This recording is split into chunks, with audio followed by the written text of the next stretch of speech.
Sister. Good morning, gentlemen. Most welcome to this meeting. But as usual, I know of our Catholic culture, we always start with a prayer. And other things can always follow. So for that matter, let me ask Sister to pray for us. Let us pray. That in the name of the Father, of the Son, and of the Holy Spirit. Amen. Father God, Father Son, Father Holy Spirit, we thank you this morning. We praise you and glorify your name. Father, we thank you for giving us another chance to be alive, another chance to work together, and another chance to work for humanity. In a special way, Father, I want to lift each one of us here to the Holy Spirit. Holy Spirit, come and take control as we discuss, as we share, as we bring all kinds of aspects to discuss. Father God, please help us, so that in the end of it all, it will be for the good of your people and it will glorify you. This we pray through your name, Lord Jesus Christ. Amen. May the grace of our Lord Jesus Christ and the love of God and the fellowship of the Holy Spirit be with us all now and forever. In the name of the Father, and of the Son, and of the Holy Spirit. Thank you very much, Sister. I would like to hand us over to the Chairman of University Council, who is also the President of the Catholics, the Lawyers Society International, Ndugu Severino, Twino, to guide us in the first steps so that we can have a very orderly meeting. I would like to, first of all, thank you so much for accepting to be with us here. Many of you are meeting Ambassador Lieutenant General Idro for the first time. Ambassador Idro is the Principal Advisor to the Chief Coordinator of Operation Wealth Creation in the Office of the President. And he is also here, therefore, representing General Salim Saleh on behalf of the President's office. But also for this morning, he represents the Right Honorable Amama Mbabazi, who is not able to be with us this morning because he is chairing a committee that is preparing, I think, the consecration of All Saints Cathedral. Opening. Opening. Yes. So, Your Excellency, you are most welcome. Thank you very much. Members, I would also like to introduce to you the Honorable Peter Abrahams Lokii, who is seated here with us. He is a member of Parliament for GA County, Karamoja region. GA County is where Karamoja Peace and Technology University is situated. So, but for this morning, he represents the chairman of Karamoja Parliamentary Group. So he represents all members of Parliament from Karamoja region. There are about, how many? 26. 26 members of Parliament. So he represents them today. With us, we also have our chairman of the Board of Directors, Mr. Henry Chalimpa. He's also here in his capacity today. So, Mr. Chalimpa, you are most welcome. Thank you very much, President. And with us is Professor Dennis Bikesha. Professor Dennis Bikesha is a professor of law from the National University of Rwanda. He is a board member of the Catholic Lawyers Society International.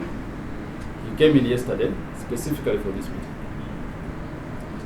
And I would also like to introduce specifically a technical officer from the Ministry of Education who has been assigned by the Minister.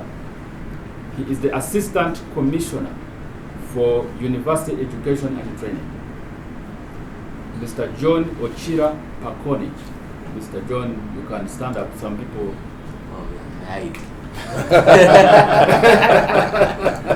You're right. I always tell people my height. Yes. So he is the only new person here, and I would like to request that for the rest of you, each of you, to introduce yourselves so that this team, this side, who have not known you for the first time, can know you, We start from the one next to John, and we follow that order. Okay. Good morning, everyone. My name is Dr. Abel Kamagara, the Dean, Faculty of Engineering and Technology, KAPATU. Nice to meet you. Engineering and technology. Yes. This is the main name. Doctor. Abel Kamagara. Good morning, everyone. My name is Dr. Anthony Mwije. I am the Dean, Faculty of Agriculture and Environmental Sciences on this KAPATU University project. I also work as a lecturer in Makerere in the School of Agricultural Sciences. The environment. Faculty of Agriculture and Environment Sciences, KAPATU. My name is Kasasa Judy Kanike, the academic registrar on this project, KAPATU. Currently, I'm working as Deputy Academic Registrar attached to graduate training at Karamoja University. Your Excellency and members, good morning. Sister Dr. Kawa Maria Goretti is my name. I am a lecturer in Karamoja University and in charge of quality assurance. But in KAPATU project, I am in charge of Presidential Educational for Peace Scholarship Program for Karamoja and Ateka, which we call PEPSCA. My name is CPA Siraj Baguma Kanyesije. I'm a managing partner for RK and Company, certified public accountants. On KAPATU, I'm a technical advisor on finance and management and planning.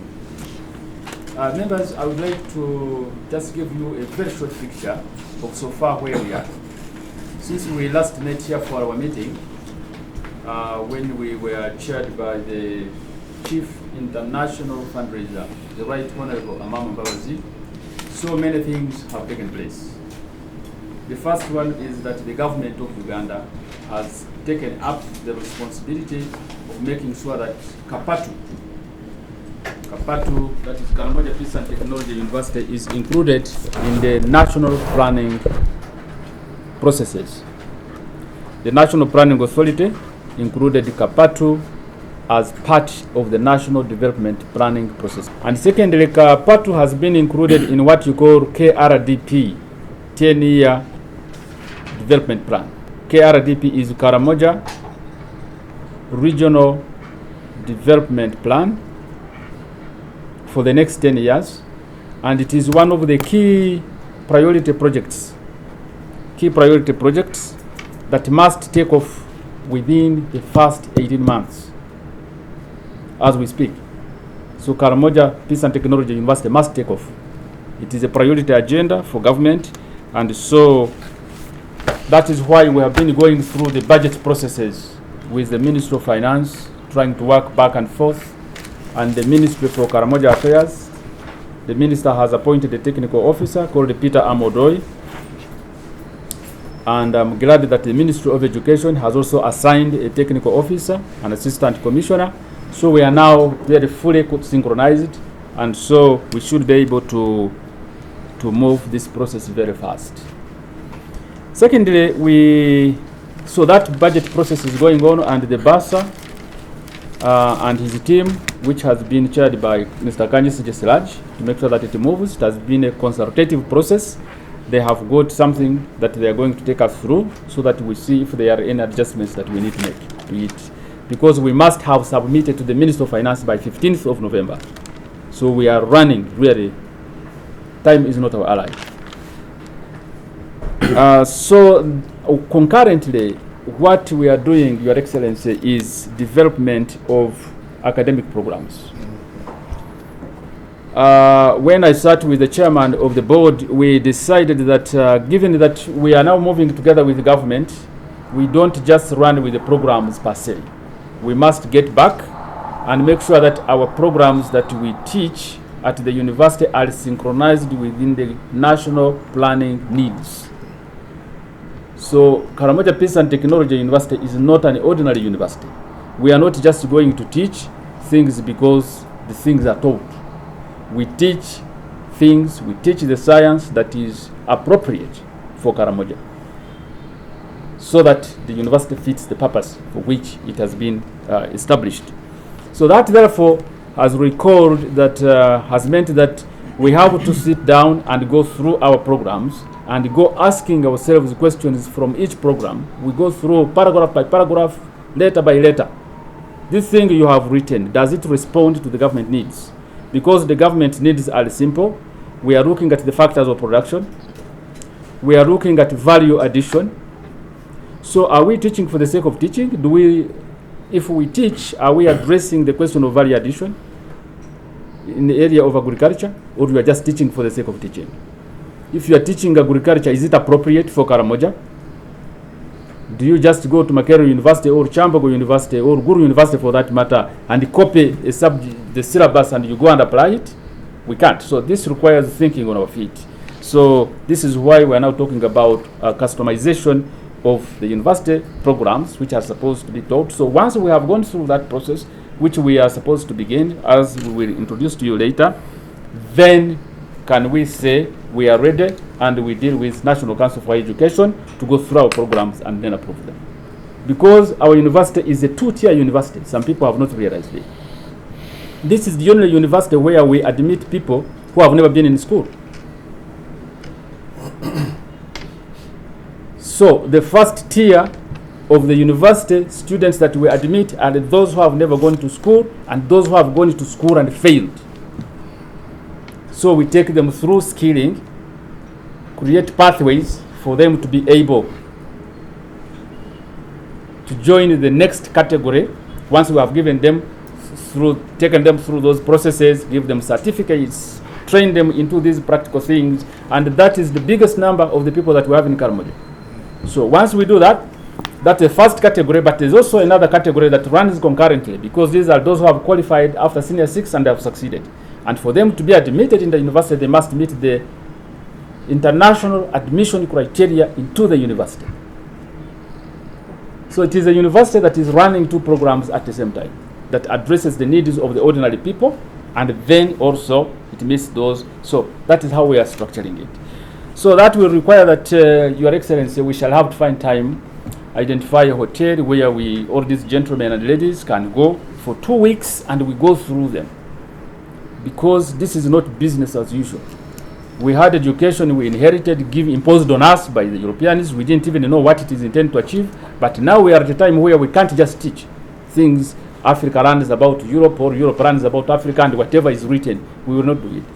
You don't go and teach people about Mississippi River simply because it exists in the books and you begin teaching. You're teaching it, so what? Why don't you teach us about River Nile, for example?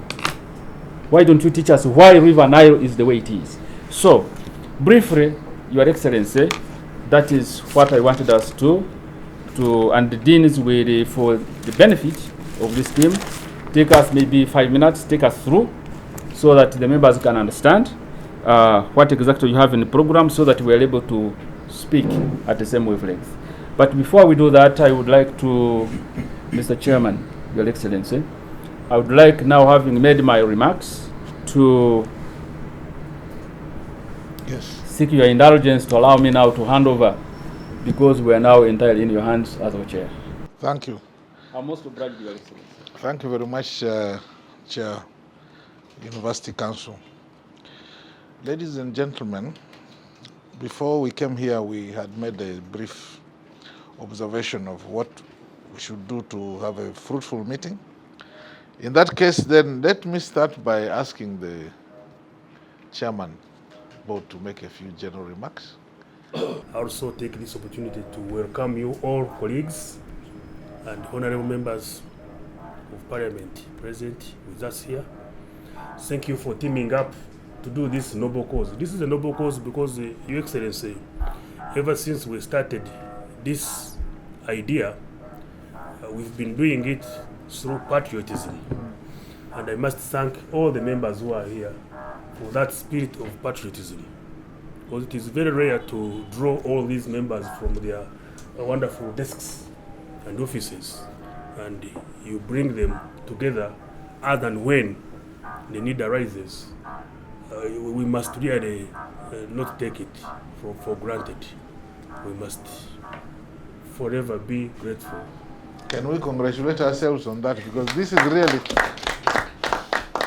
Thank you very much. Thank you very, very much. It's very important. Yes, of course, I was introduced by my president.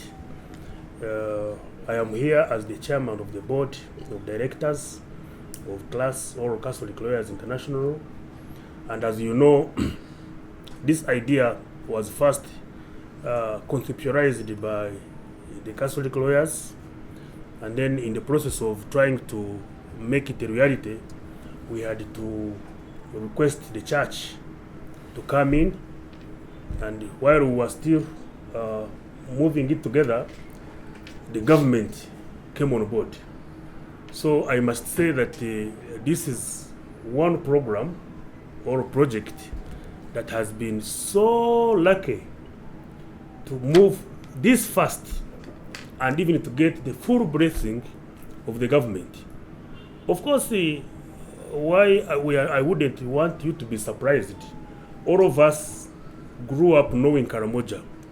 And at least I'm very sure, I was talking to His Excellency, he was telling me, actually telling us, that before most of us were born, he was living in Karamoja. And I was happy to learn that one of the roads in Karamoja is named after his deceased father. Now that he's not there, so we will always know that the road belongs to you, since you also got the name. So, amidst ourselves is somebody who grew up in Karamoja, and then when we're talking about the affairs of Karamoja now, especially the program that we are trying to champion, we have a key stakeholder, I would say. So, ladies and gentlemen, I will not, ladies and our sister, I will not take a lot of time talking about what we're going to do or what we've been doing, but I will say thank you very much, and let's hope that these deliberations will push us to where we want to be in the shortest future. Thank you, Excellency. Thank you. In the first place, I thank the chairperson of today's meeting with the wise experience and very ready to share. Some people may be wise, but sharing is a problem. So if you are in position to share, it's an added value. And I also want to thank our president, the zeal in his mind and in his hands, because he's using both mind and hands to make sure that this project is reached and is in a position to kickstart. But also the chairperson of the board, where I belong, and from there again I go to the opportunity that I have been given. I must declare that I am the elephant in the room, because I moved some miles to come here from Rwanda. Special thanks. And for a noble cause. I also have to thank the advisory team that is always behind also the cause. I come from a country that has really suffered worldwide. A small country that has suffered, but the suffering has been backed by resilience. And I also have to share some happiness that is behind the achievements that are made after even this much suffering. And this is out of what he has mentioned, patriotism in the first place. You cannot be a volunteer. I have had my academic fellows mention I belong to Makerere, I belong to Chambogo, but in this project I am so and so. I guess they have not been receiving salaries. but they are dedicating their time. I'm happy for that. In fact, this is what has made Rwanda advance. Volunteering. I remember at one time, the first time we are towards democratization, Rwanda was as poor as you may imagine. And then we said we should get started to our democratization. And one of the principles of democratization is that we should have elections. That was in around 2003. And countries, of course, were not going to help. Then the government mobilized the Rwandans, where we build our, our booths, where people are going to go in privacy and elect. Ladies were bringing their clothes so that they can be used in the booth and so forth. So that is a kind of resolving issues that would otherwise demand a lot of money. I can imagine if we were to get people as consultants and sit here and bring an invoice, that would be very heavy. When you talk of Rwanda, you can talk of Rwanda and peace.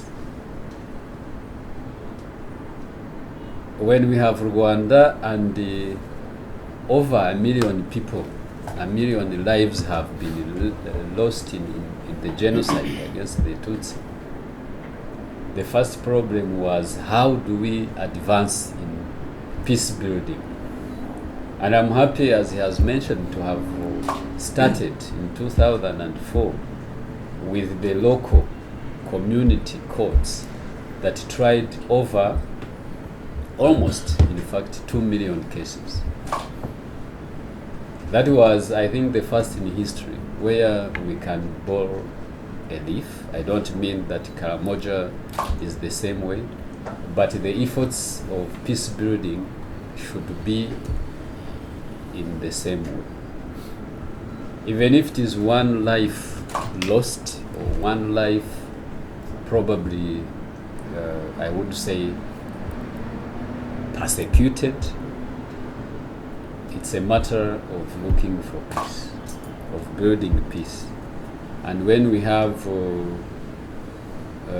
people that are, involved in the mainstreaming what can be done, I really appreciate this.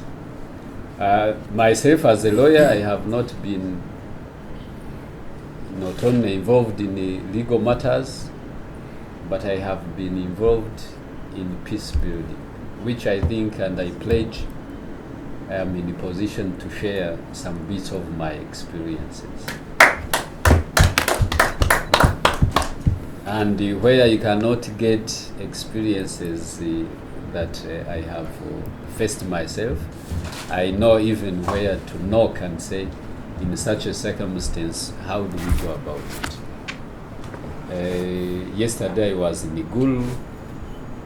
In fact, I arrived from Gulu, where I also had a meeting with the Gulu University Institute of Peace Studies and Peace and Strategic Studies.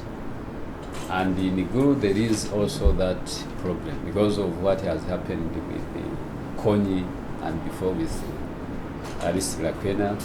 I will be happy to share like a copy maybe with the ambassador of my book, which includes even some parts of this country where I have analyzed the situation of peace. And in Uganda, when we talk of traditional ways, we are talking of Matoput, probably it may not be the only one.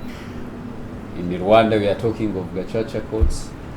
But I am sure probably the Karamoja people also have their ways that are tradition-based that we may develop looking into peace studies. And the best way to go is peace education. We can have silence of guns. I know in Karamoja many people are using guns, we can even get rid of guns, but it does not mean there is presence of peace. Because there is also what the experts call negative peace. So when you are negative peace, you see there is peace, but there is need to have peace that is more sustainable. And peace education is the best way to have such kind of peace. I'm happy that there is this project, and I'm happy that it's, going to kick off, maybe we could say 7 months, 8 months from today. And I'm happy for everyone that you are in position to contribute. And the part of technology, when we are in the era of artificial intelligence, and we are talking even in terms of peace, I have been involved in different meetings, various meetings, in fact, thanks to technology, to my president. At least I make sure that within a month we discuss. He's a busy man, I'm busy as well, but we link up at least twice. We have to have a lengthy meeting and talk about Karamoja. And my plan is to make sure that I also get experts in the same area from Rwanda who can share experiences, be it in talks, be it in terms of modules that can be taught. That is something. And we can even go beyond. We have connections in this area, because this is what I've been doing since 2004. I have been practically doing it through Ministry of Justice, but now through the University of Rwanda, which is, by the way, no longer National University of Rwanda. Since 2013, we have University of Rwanda, a big university with 14 campuses, with the 6 colleges. Among the colleges where we can say we can be borrowing a leaf is the College of Arts and Social Sciences. And I like also the innovation. I like this so much because this is what Rwanda has been doing. Rwanda has, the first time in its constitution, Article 11 that talks about homegrown solutions. So when my president says we are not going to teach for the sake of teaching, he means we are going to get solutions for the issues that are at hand. And that also goes with the African Union Transitional Justice Policy, which says Africa problems with Africa solutions. So we don't have to go away from Africa. We don't have, in this case, to go away from Karamoja if we have issues to be resolved in Karamoja. Thank you so much, and I submit. Homegrown solutions. With AI, we can't fail. Yeah. Thank you. I think education, why don't you give us a word? Your Excellency, thank you for giving me opportunity to say something. I want also to thank our Member of Parliament, who is also present here, the board members. I want to thank you all, and the colleagues who are here in the struggle to make this university a reality in this country. I want to thank you all for inviting me. Yesterday, Chairman, I want to say, today is my second day to hear about KAPATU. Yesterday, I heard it from the minister who called, well, I think you were there, and she called and said, please, the meeting is starting at 8:30, be there. So today became my second day to hear about this. And I'm lucky also, I want to say I'm lucky also to be here. To be here and to hear the discussion which is going on about this university. I want to say, I think this is a very well thought project for the region. Many of you are aware that we are struggling to put a constituency college of Gulu University in Morocco.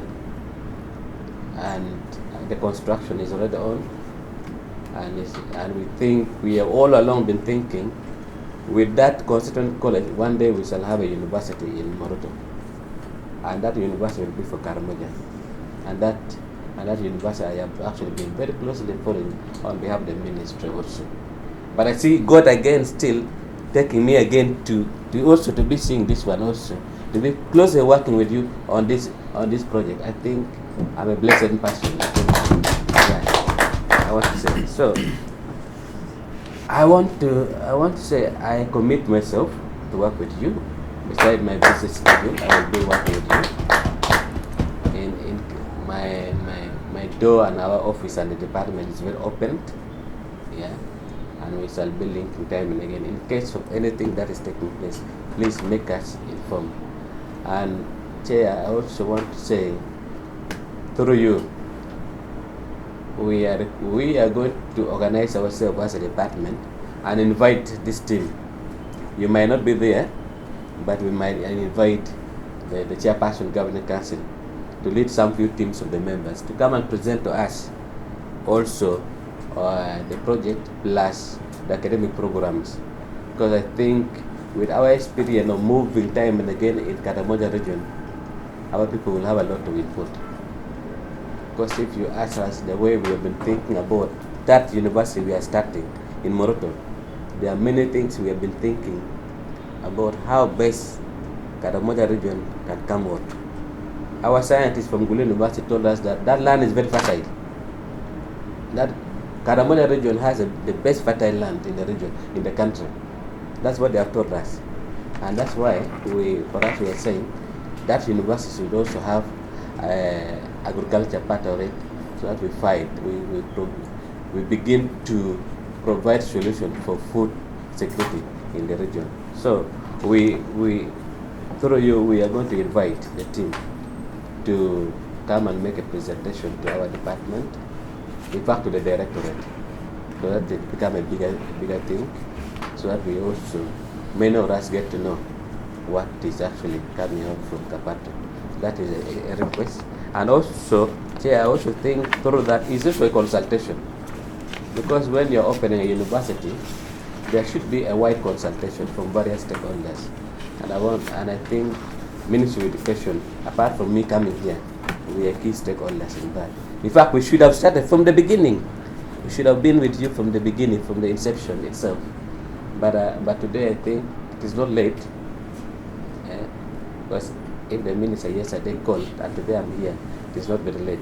We can catch up from there, from where you are, and we move together now from there. We begin to own also, like the way you're doing it, so that when we are asked from any corner, we can defend, you also defend us.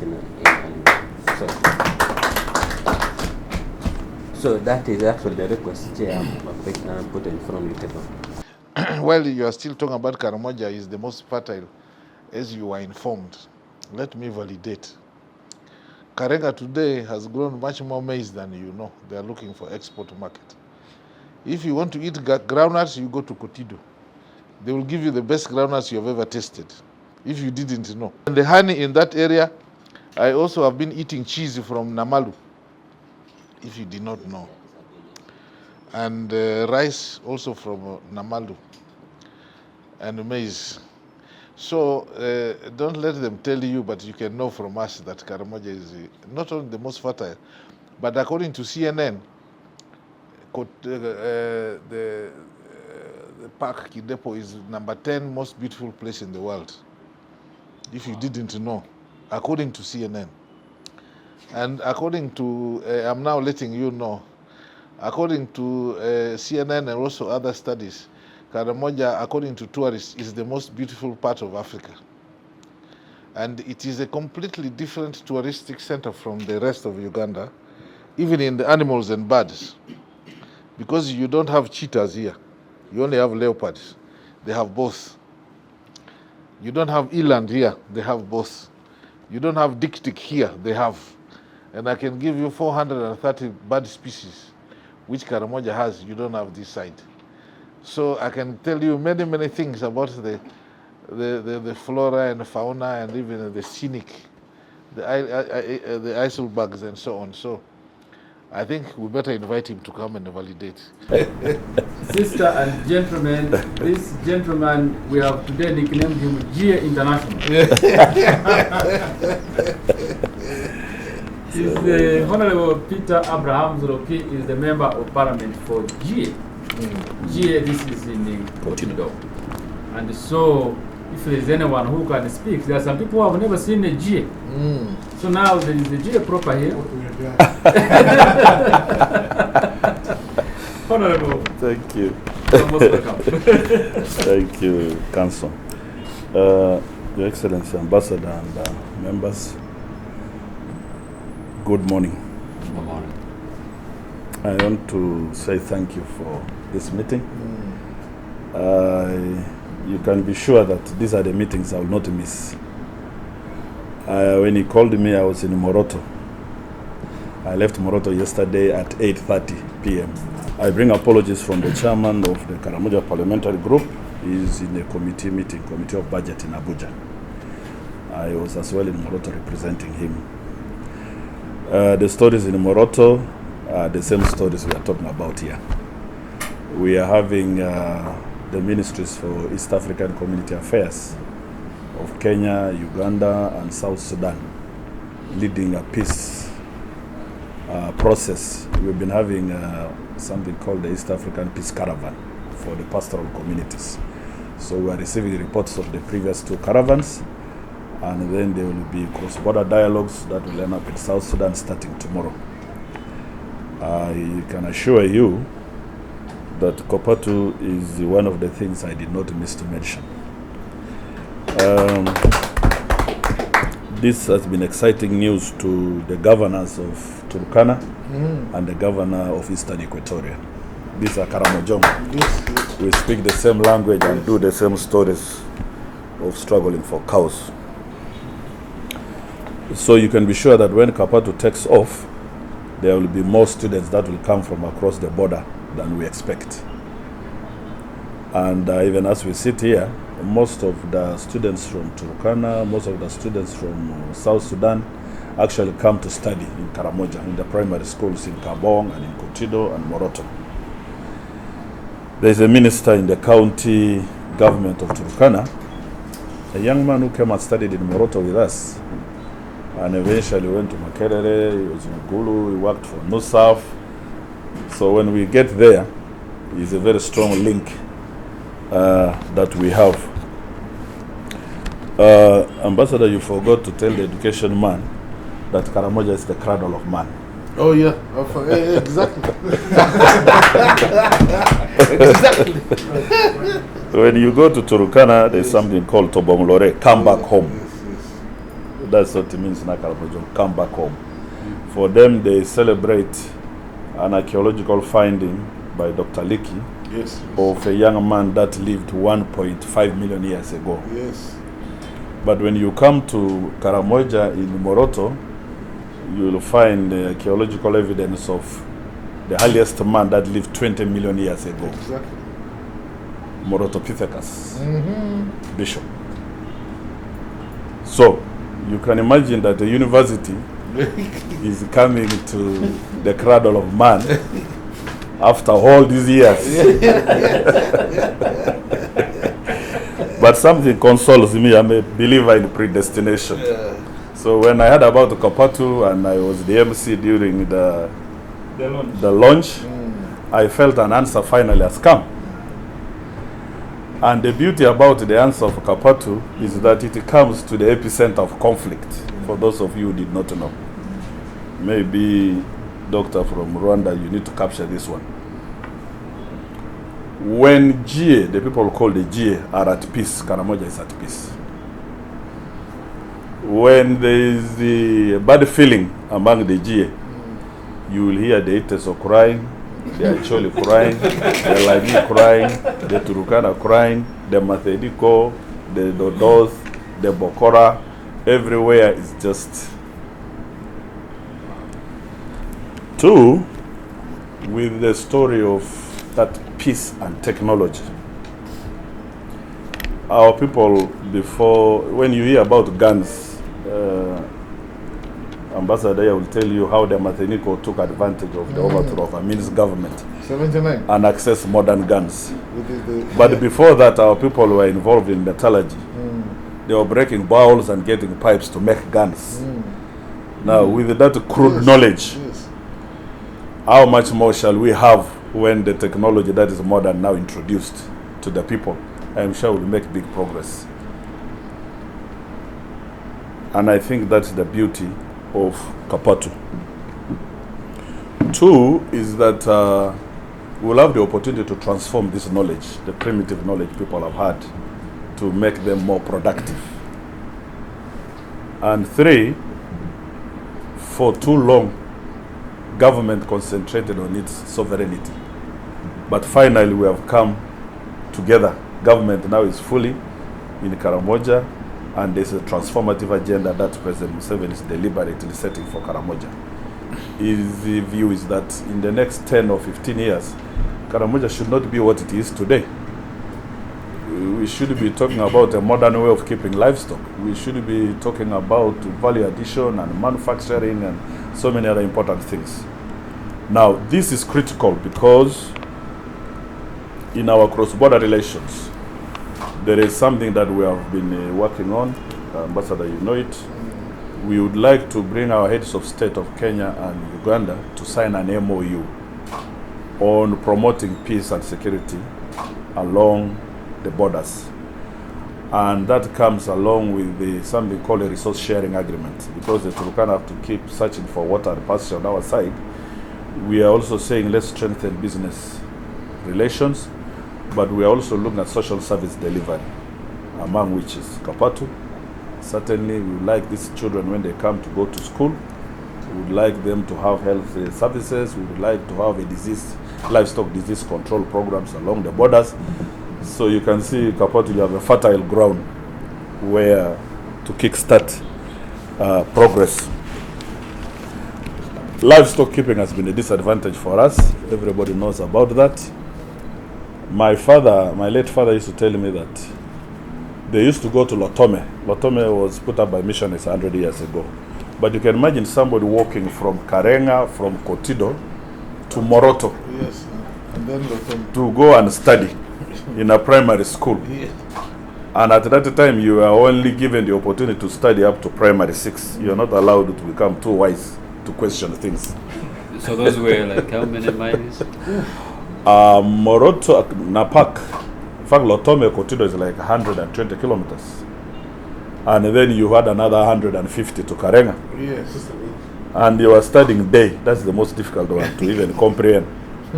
Because the guys from Karenga would walk over for 2 days to Kotido. Yes. And then they really struggle another 1 day to come to Lotome. So you attend class, if you reach on Sunday, you attend on Monday, Tuesday, and on Wednesday, the journey back home.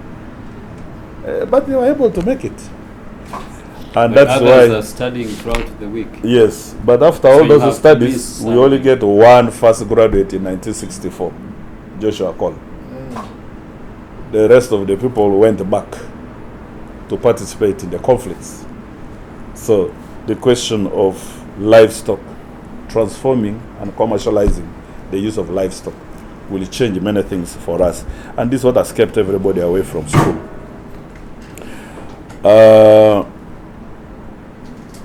I can assure you that I wanted the Commissioner to hear this one.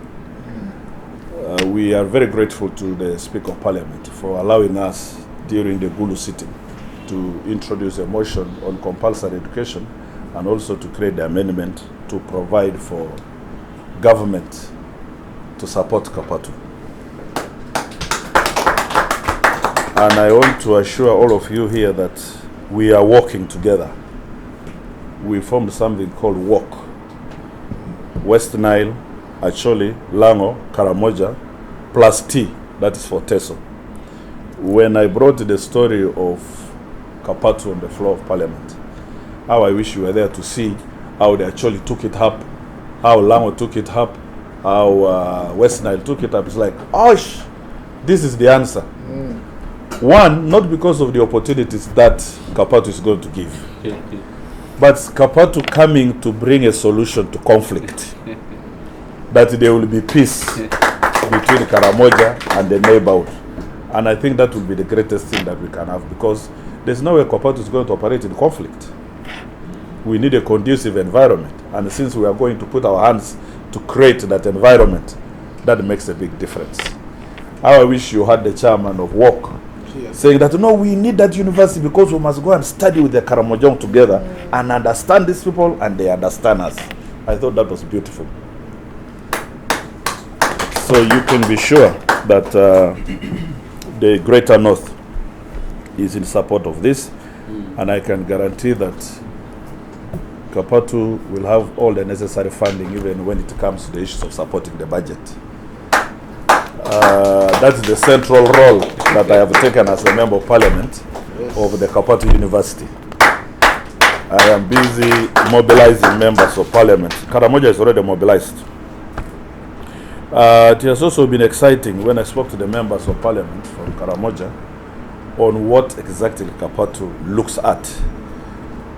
The two-tier system that Council talked about. So when I told them they are going to take up the people who have been involved in conflict to go to university and be skilled in the university and begin getting the first certificate, second, third, and if your head opens very well, then you can have a professor who is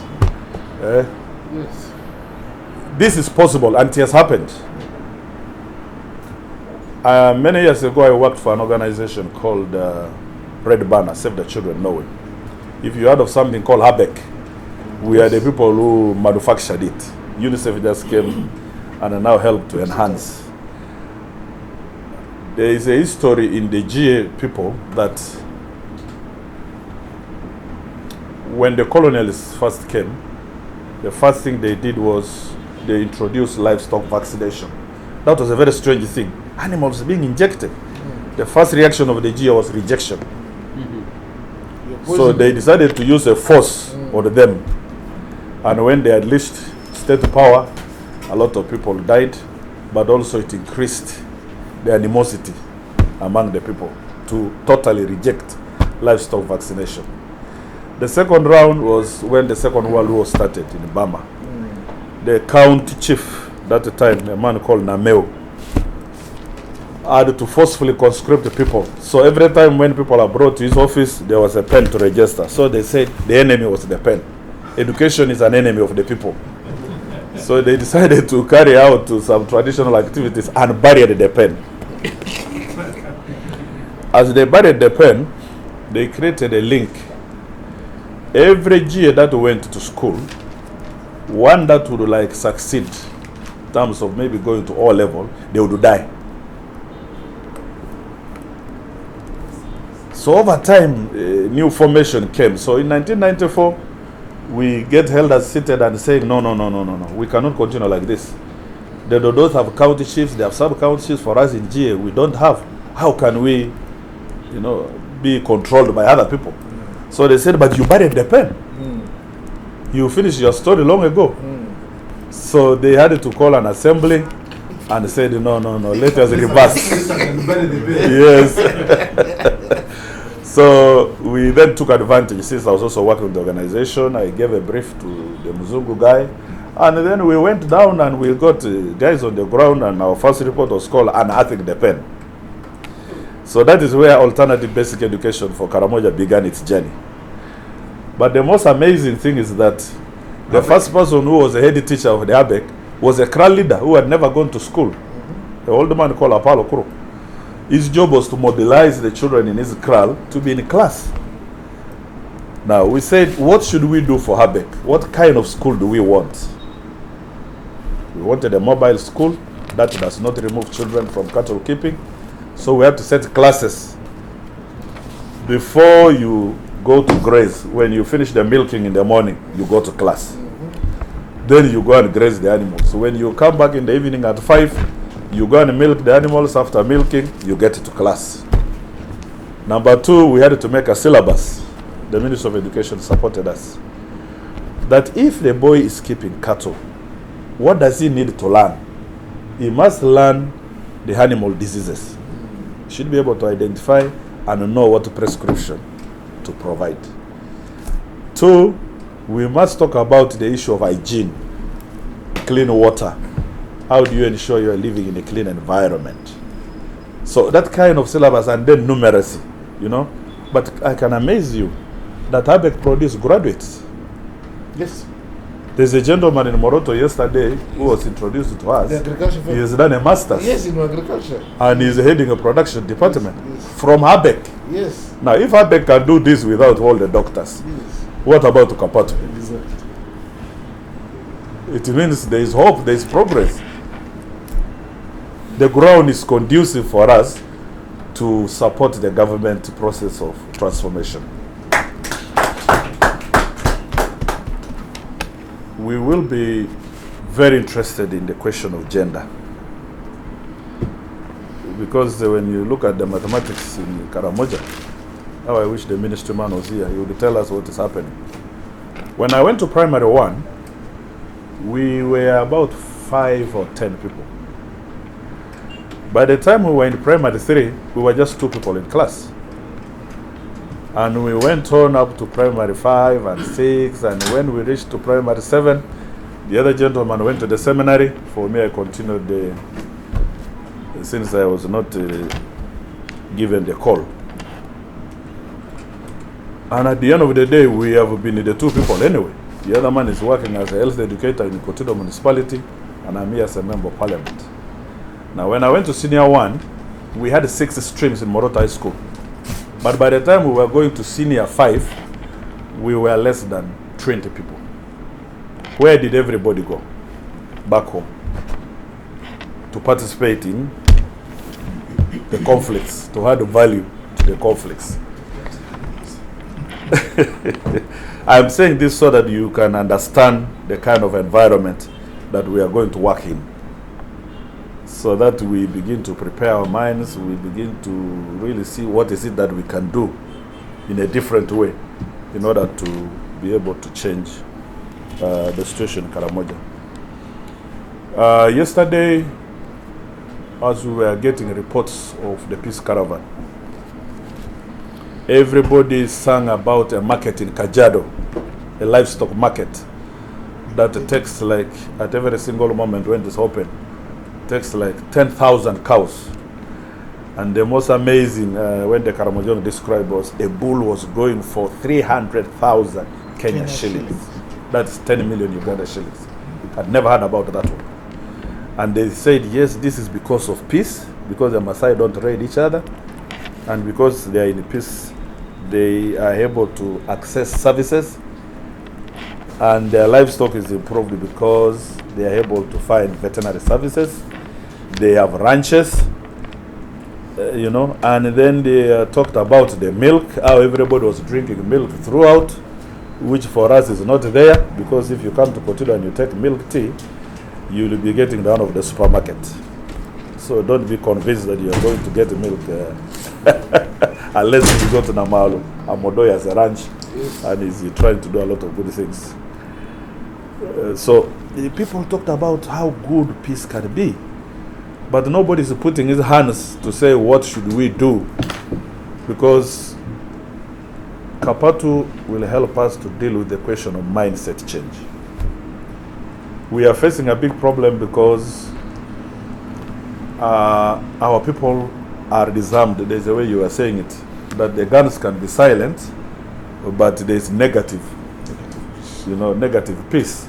That's the situation now we are in. It's a new concept. Last year, we supported the mobilizing people to bring guns. I brought 67 guns from 67 warriors. But the most shocking is that, one, most of them have taken back guns 2 or 3 times now. So what does that mean? By themselves. By themselves. Were they having extra guns when they were bringing the first one? I don't know. Did they go back to buy new ones? I don't know. That's the situation we're going to work in with the people you want to give certificates. 2, there is a very strange experience I had with one gentleman.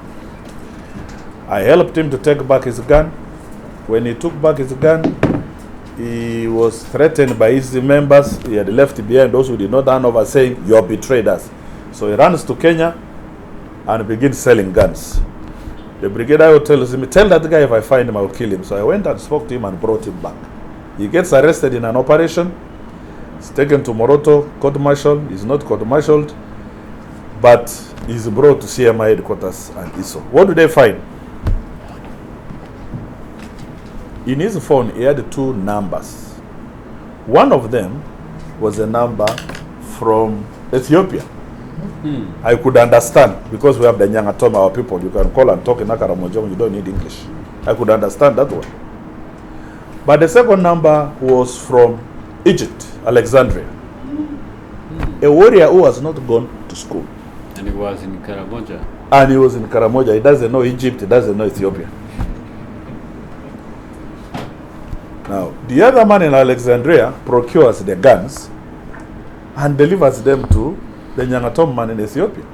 And the other man delivers them to Nakito or to Kotido and goes back. You need this information to know that you are going to be dealing with very intelligent people. It's not necessarily true that what they will tell you is the truth. Do you know the Nyakatom?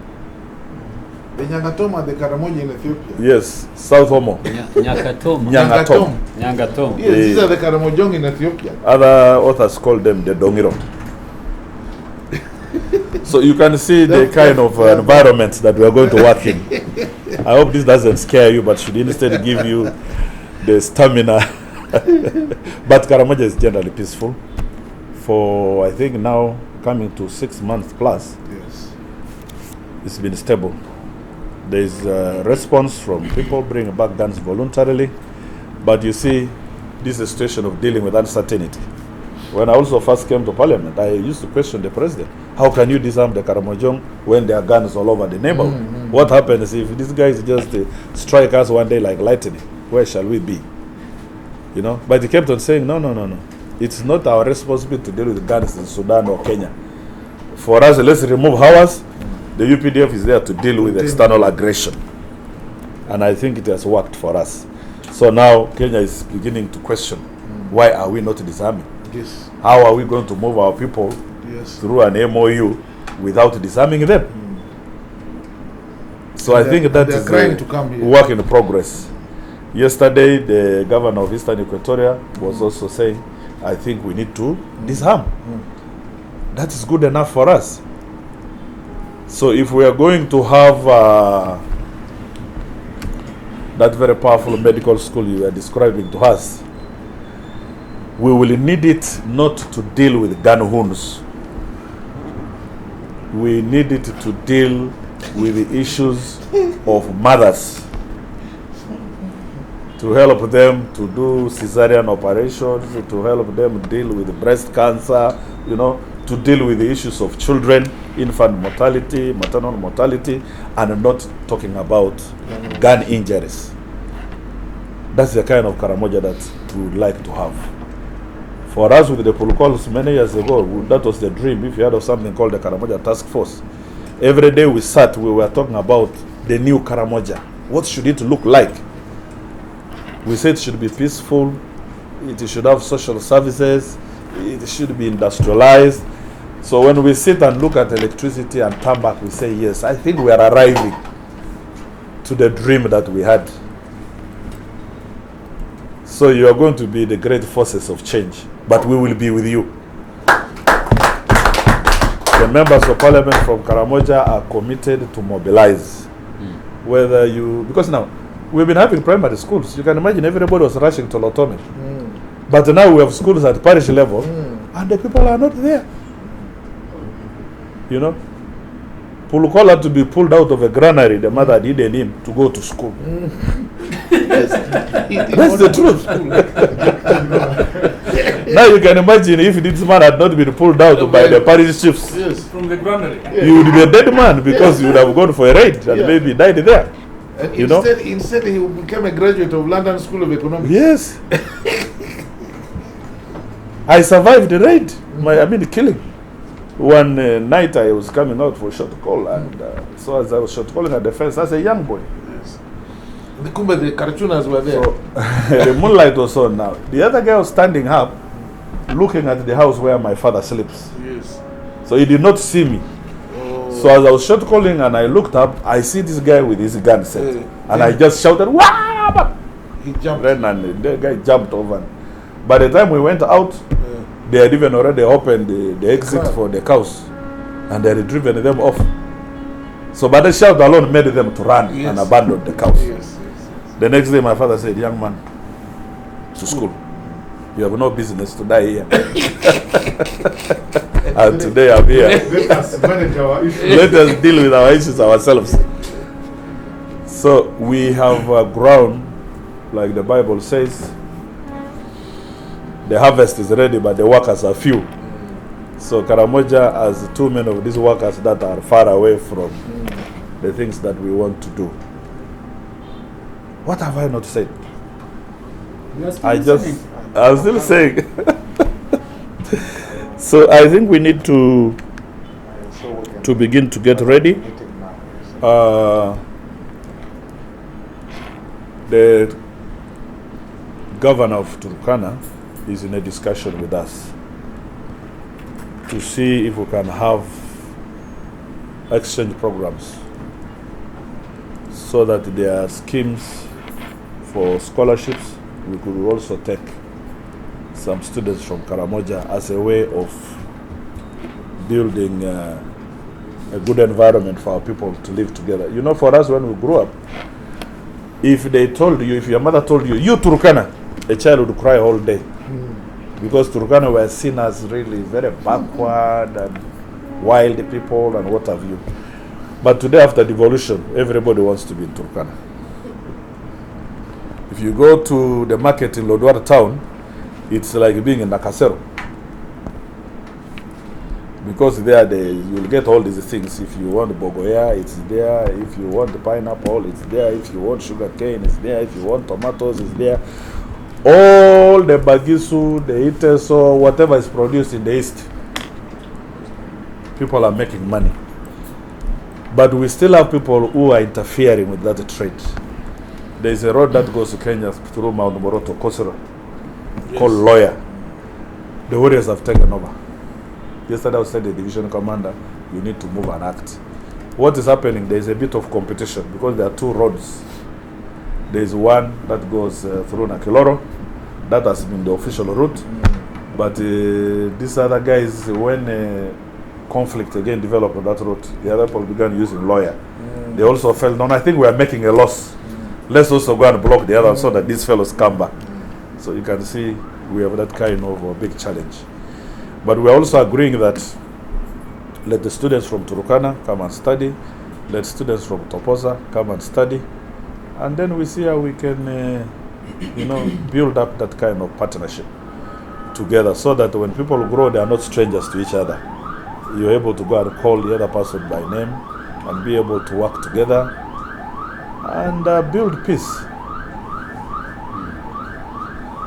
Once more, I want to thank you, Chair, for this meeting. Thank you. And to thank our team for being committed. I think this is a godly call that we are all willing and committed to make a sacrifice for the good of Karamoja. I mean, where would you go if the rest of Uganda developed and Karamoja remained there? What would it mean? I used to work for a peace organization of elders, and one time we went to launch a peace center in Katakwi. And there was a Iteso group that came to sing a song. And the song had very interesting words like, God, the Karamojong have taken everything from us. You just come and take us to heaven and leave the Karamojong with their cows. They think the solution is the Karamoja remain on earth and fight over cows. For them, they deserve to go to heaven. But this may be the people who are needed in heaven urgently. Just needs you to come, as God has prepared, to also help the Karamojong to go to heaven.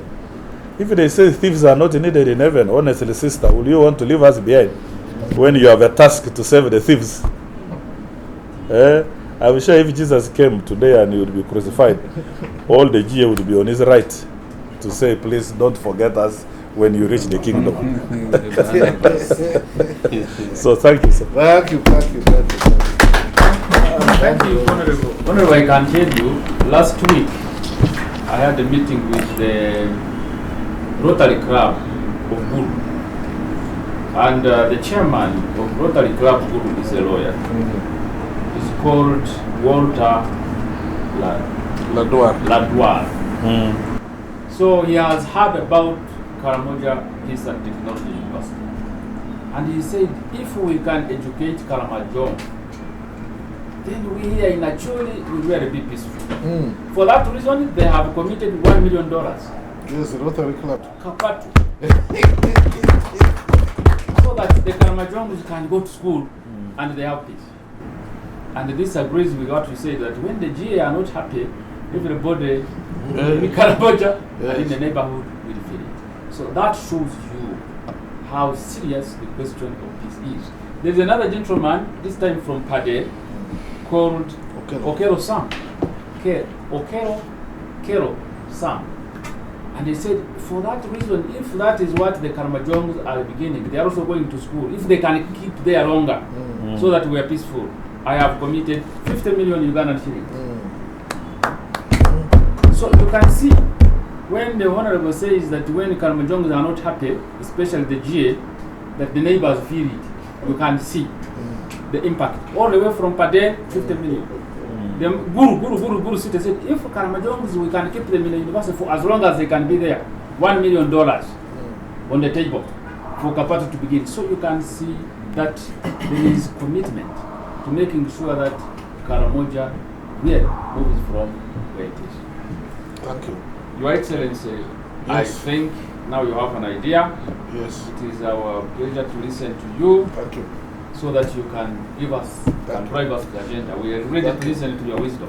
Your commitment by your persons is well appreciated and is of very immense value.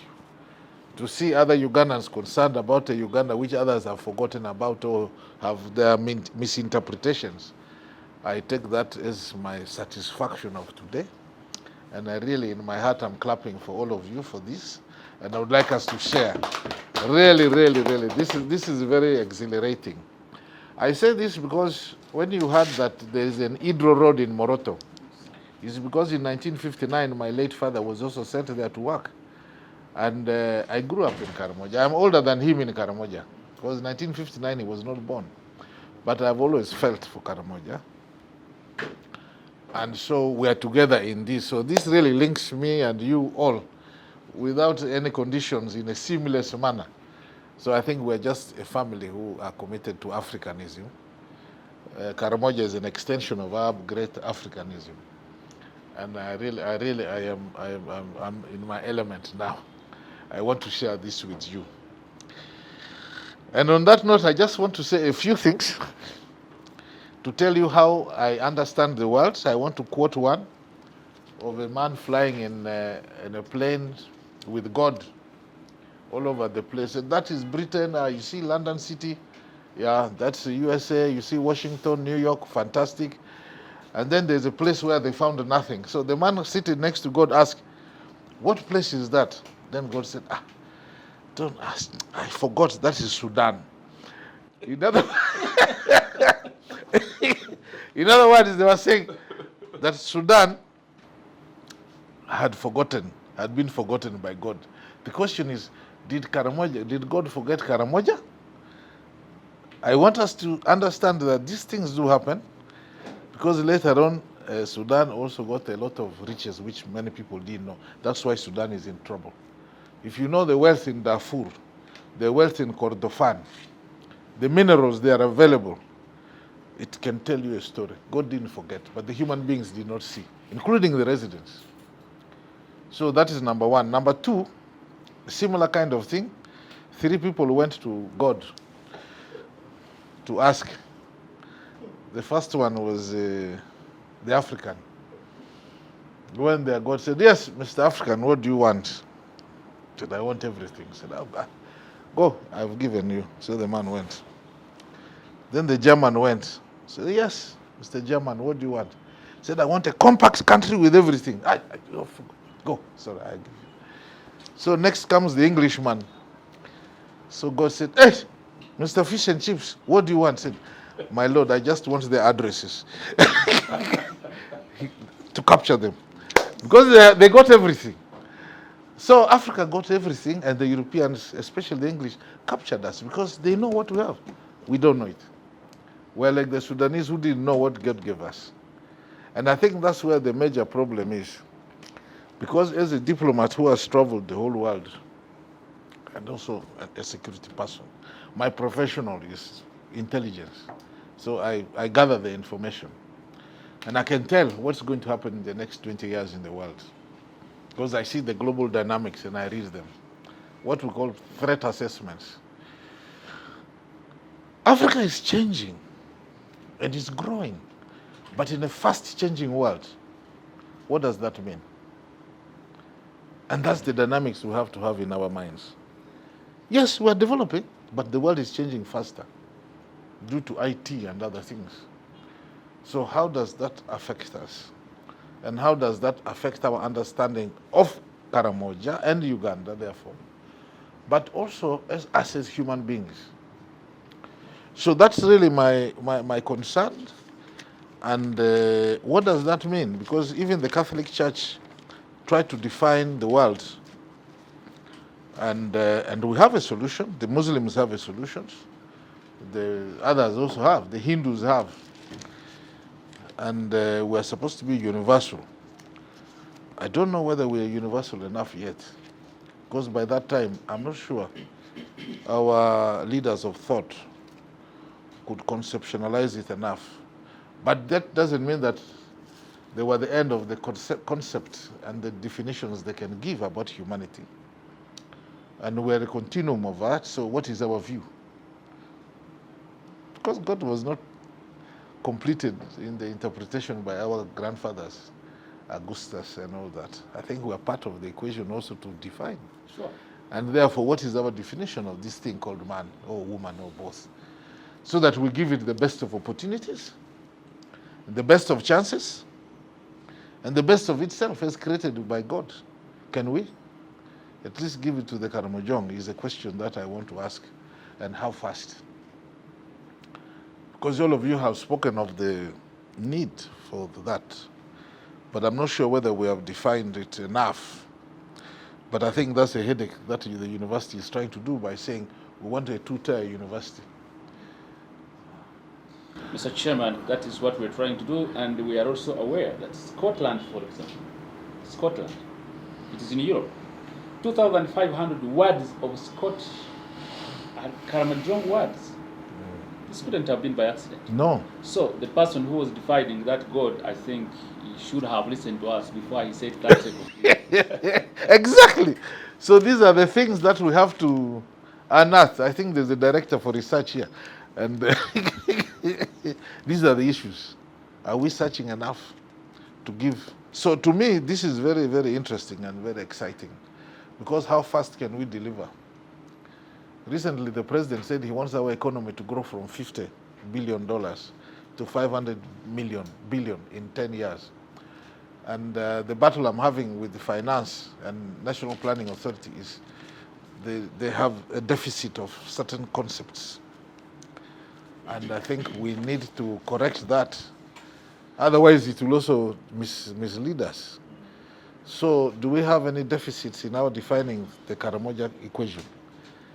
Or do we have surpluses? Mr. Chairman, the reason why we decided to halt that thing was to respond to the president's need. Yes. How can we lift, how can Karamoja be part of the equation, lifting Uganda from 50 billion to 500 billion? Yeah, dollars. This university must deliver that product. Yes. How do we do it? And that's the yes. So and that's the president's target. But are we to that, or can we help beat the president's target? So this is the practical side that the president has challenged Ugandans. And I think we are part of the Ugandan solution. And maybe if we do something proper, I think we should. Because what we have in Karamoja is a lot of riches, which even the owners of the riches don't know. And I think part of the problem is also us. Because between 2010 and 2019, there were no cattle raids, and the number of cattle in Karamoja went to 4 million. Can you imagine? 4 million cows in Karamoja. How can you say they are rich when they are only 1.4? How can you say they are poor? Even I asked the NP, I said, I cannot believe the Karamojong are poor with 1.4 million people having 4 million cows. There is no such ratio of wealth, but they are termed as the poorest. What parameters are you using to explain this? Because those 4 million cows in 3 years, if well managed, can be 10. And if the president himself is a cattle keeper and nobody tells him to grow cabbages, why are you telling the Karamojong to grow cabbages? Instead of saying, Mr. President, you are right, let them have cows. And then you say they don't have developed agriculture. How many people here have got 4 million cows? Although the other day, our own people here went and messed up Karamoja and there was a lot of raids. Again, the president reappointed a new commander, the raids have stopped. Except recently when there were the attempts. So where is the issue on the overall, let alone the specifics of where we want them to be by our academic training? Yeah, you have a degree or you have a diploma, which we are assuming is the best method, but I don't know whether that is the best. But it's an important measure, yes. But what is the best? Because even me, who has got I don't know how much knowledge, I have not weighed them in kilos or surveyed them in terms of square kilometers. But I still, my factory does only rice, one item. The president, with all his things, he does only cattle. Each of you are doing one thing. So what do you want the Karamojong to do?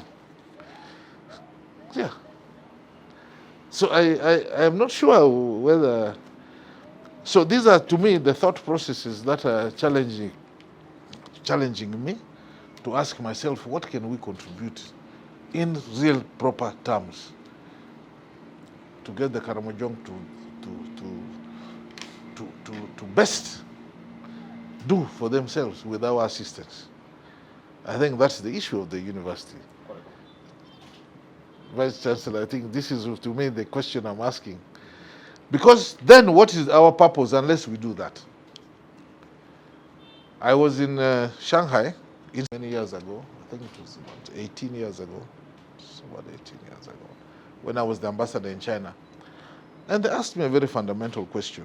Said, Ambassador, with your team of Africans, we know European thought processes, and we know the Asian processes of thought. Can you give us a little bit about African thought process? Now, that was a very interesting. And I liked the challenge because I said, oh yes, I think yes, we do have.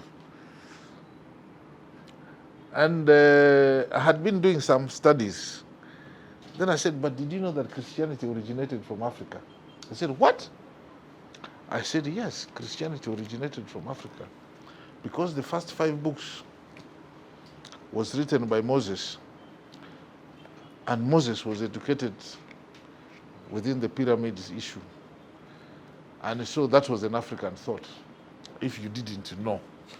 So everybody said, hey, we thought it was Jewish. I said, yes, but the Jews were at that time educated because they moved, they were starving, they came to Egypt, which was an African state. Of course, they were enslaved, like now the Europeans have enslaved us in other ways. But Moses was educated in the palace.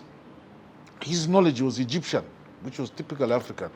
So what are you saying? So they stopped the discussion because they didn't know whether I would kick them further or not. And that is true. Because some of them had studied Egyptology. And then they came to me and said, yes, you're correct. We have studied Egyptology, which is typically African. And I said, yes, and we didn't stop there. That was just part of the Nile education. And we went beyond that. So if we lost it, what do we have today? Because we became Western-centric in our concepts. And they are talking of Asian centrism. But if Archimedes was somebody in Egypt when he discovered and said, Eureka, then I think Egyptian civilization is the basis of European civilization. But do we have anything extra or sideways or better? I think to me this Karamoja experiment is going to be a very interesting discovery of ourselves. And I really would like to challenge ourselves, because now even the lawyers know the Africans are coming back to what they call mediation. That's the first practice of law, which was our things. And we do mediate, because there's nobody who cannot make a mistake. And if you're healthy but still primitive in your feelings, you definitely will have a strong appetite and cause discomfort on your neighbors. And that is and that's the reality of man. So the question is, how do we train our emotions so that you can manage it with the rather educative means than a forceful means alone? And maybe, therefore, become civil to your neighbors and you grow together. So I think Africanism is a very interesting thought we have to rediscover. So to me, therefore, this what you're already doing is it. You're already telling us that we are going to Karamoja to help. And I'm seeing it. So to me, I think we can extend it now to the qualifications of how the university will run itself. Mr. Chairman, it was not only Moses. Yes. Even Socrates, yes. Plato, yes. and Aristotle yes. were educated in Ethiopia. Yeah, there you go. So when they went and they said they are great philosophers and they are the beginners of Western civilization, that's not correct. This is true. Because the teachers who taught them certainly were the originators of those ideas. Exactly. They only developed something around them. Yes. But to say that they are the founders of Western civilization is not correct. It is a misrepresentation of the facts and history. And so when you use Western means to search about the history from their methods, scientific methods, which is not theirs, but they are now more at it than us, you will still prove that the ancient histories favored Africa more. The other day I was listening to it, you remember when we were traveling, about how even the Scottish blacks and a lot of the African blacks were in the, before 1000, they were the nobles in Europe. That's why if you read Shakespeare, you hear of a man called Othello, who was a black general. And even in China, the greatest generals were black. So those of you who want to read history and catch up, this is available. And the black color in China, by the way, is the honest man. And the white one is the liar. These are things that we can prove by putting them on the ground. University of the KAPATU, 20,000 square kilometers, acres of land. This is the biggest university land in Uganda. I don't know about other countries, but I think if we do a good sample of it, we can show the world and demonstrate the options are available and make Uganda, our university, the one where everybody can come and learn from. And there are many ways. When I was the chairman of Moyo district, I built the technical school with only mabati and nails and very little cement, 25 buildings. Because I discussed with the engineering, the headmaster, and said, I want the practicals to be a building. Every building in the school is the practical of the students. So when they started to build, they first made bricks as the part of it. They cut timber for racks. Then they collected stones. And that's when the principal told me, don't break them and mix with cement. Why? They already had. Use them at the end, then you just break the little one and mix with cement at the top, just for lining. Otherwise, those stones, when you put them well on the ground, is the best foundation. Why do you have to break them and mix with cement? It's expensive. It's already strong. So we built students, each student group completed and put their names on the building. When the late Katagaya came to visit, said, where did you get the budget from? Said, the budget you gave us bought nails, bought cement, and bought mabati. The rest were students' practicals. And who beat the hell out of everybody. Because then the students go with the history to say, where is your CV? said, I participated in this building of this school. I'm already experienced. And then they got jobs. The cost of the university, the school buildings was less than a half. So that is just for that. But otherwise, my really satisfaction here is seeing you people committed today. And I welcome that. I am going to pass on the message to General Saleh when I meet him over the weekend with him. And then I'll give, because I'm on a watching brief for Honorable Babazi, I'll give him an update of the feeling. And you know, nowadays he's in a direct line with State House, so they are back as friends, which is part of the African thing. And to a point, I'm going to ask him, I said, but Babazi, did you stand really on your own, or were you playing a game on all of us? I want you to tell me the truth. And I'll ask him, because we were together in the university together. We were university mates. He was just ahead of me. And I think I'll call him aside and ask him, wait, were you playing? What game were you playing? Because if you see them again today, you can't believe that they were even enemies. Our intention is really to make our students very universal, but by ourselves starting to be universal. And then we bring in the best of men. In the reason of things and in the nature of things, I don't know what to define as the best person. But there are cultures who have defined them. Whether those cultures will get limited afterwards when they're overtaken or they remain, I really can't say. Mr. Chairman, in terms of the practical aspects of the students learning on the ground, the Karachunas, there are about 30, 40, 50 also Karachunas whom we have been training.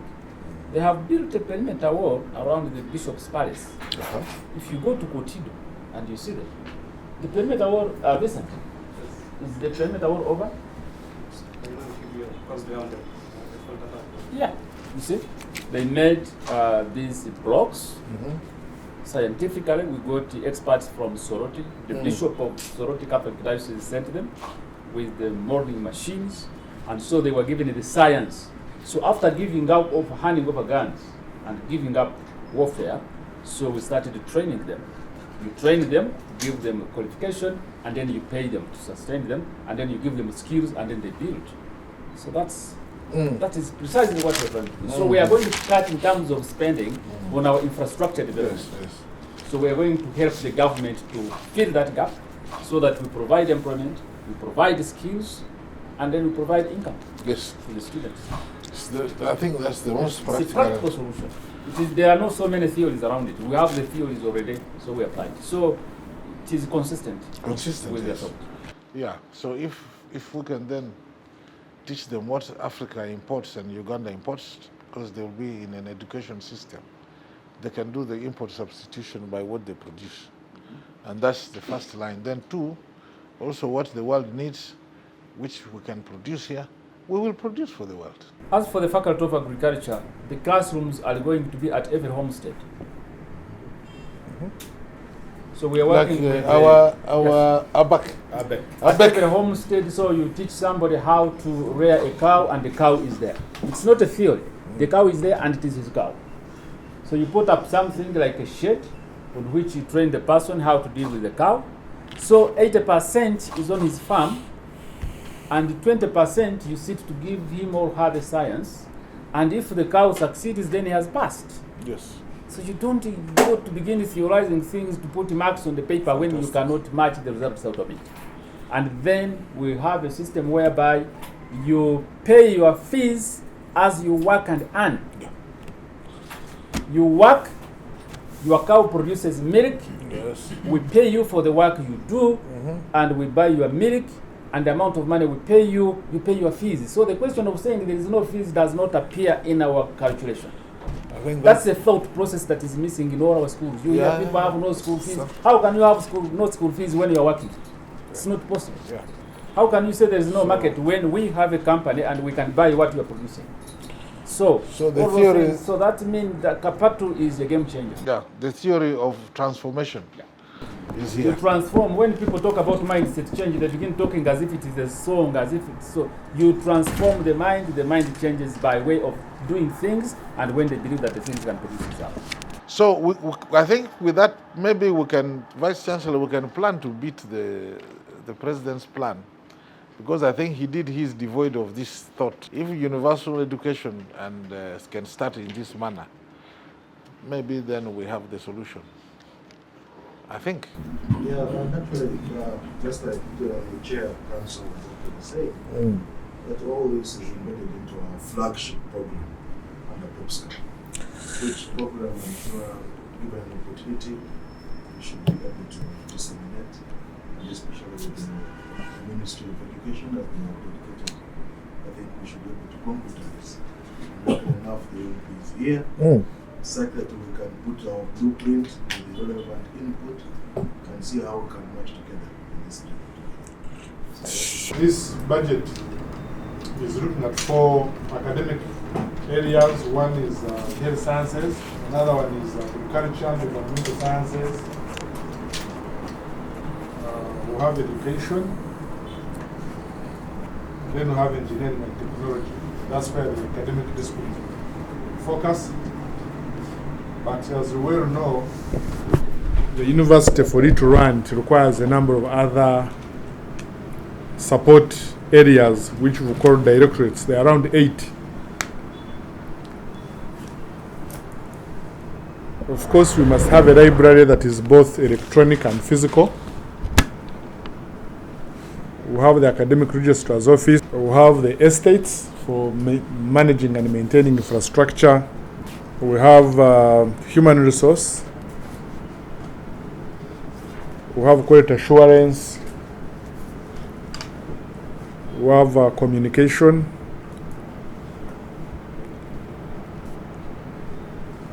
We have ICT, because some of the we must support the delivery modes, but also having quite a number of campuses that are linked, we shall have a lot of online delivery. And of course we have our flagship project, called PEPSCA. And then I know they talked about research and planning as another directorate among others. Then we have the Central Administration Unit, where the Vice Chancellor and the team, the Chancellors are. Then we also agreed to have, because much of the work of planning, consultations are done in Kampala, we agreed to have a Kampala Secretariat Office, which coordinates the activities, more especially in procurement, in consultancy, and quite a number of others. Of course, we appreciate people who have hosted us in this process to reach this far. What was that before Central Administration? There was research planning. Yes, research planning and development. After PEPSCA? Yes, after PEPSCA, yes.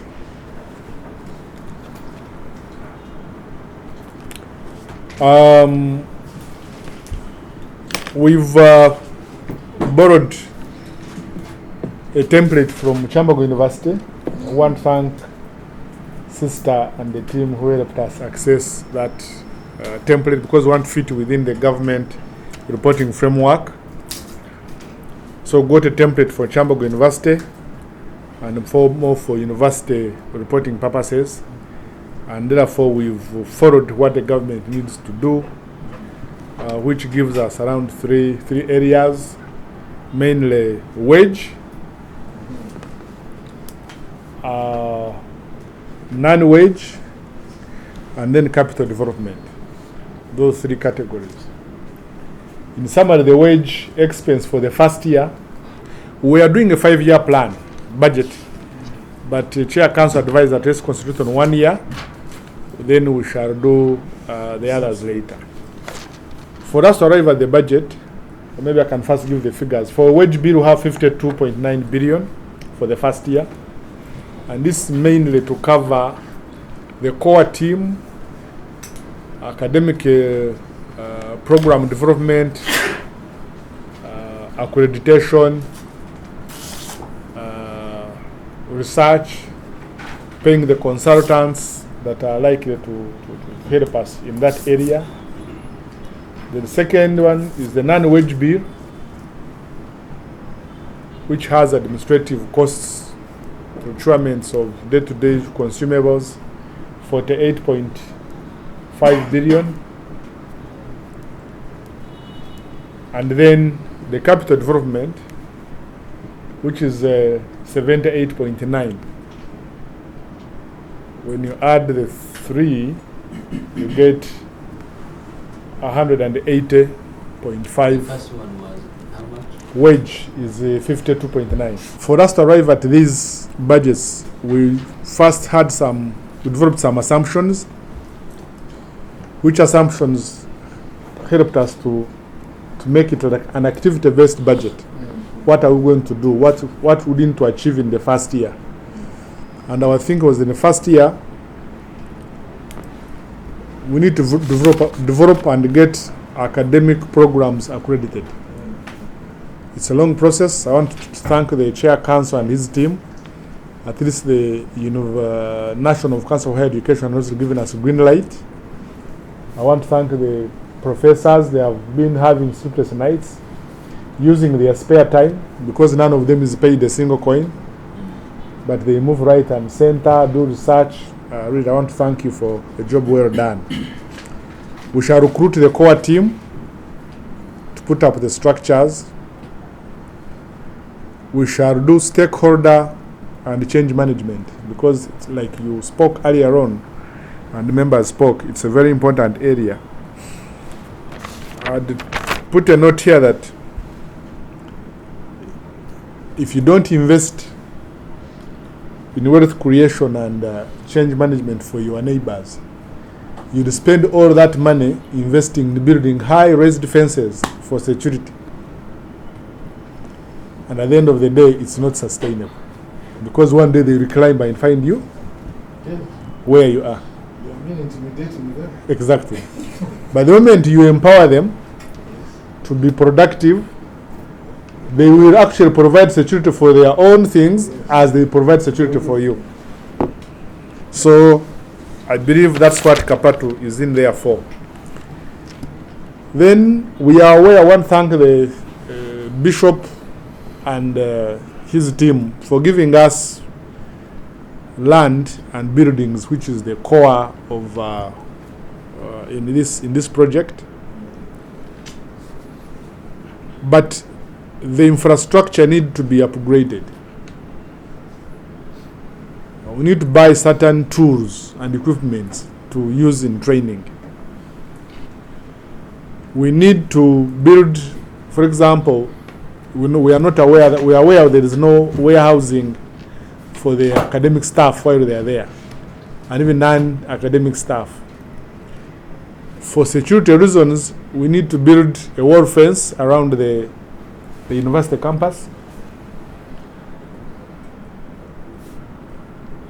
so that people feel secure while we are doing this. In the first year, we expect no student, because we're only doing planning.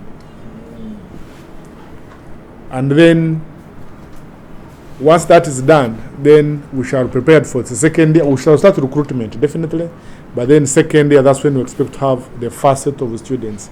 And we are targeting around 200 students for the first year. I mean for the second year. And the other programs continue.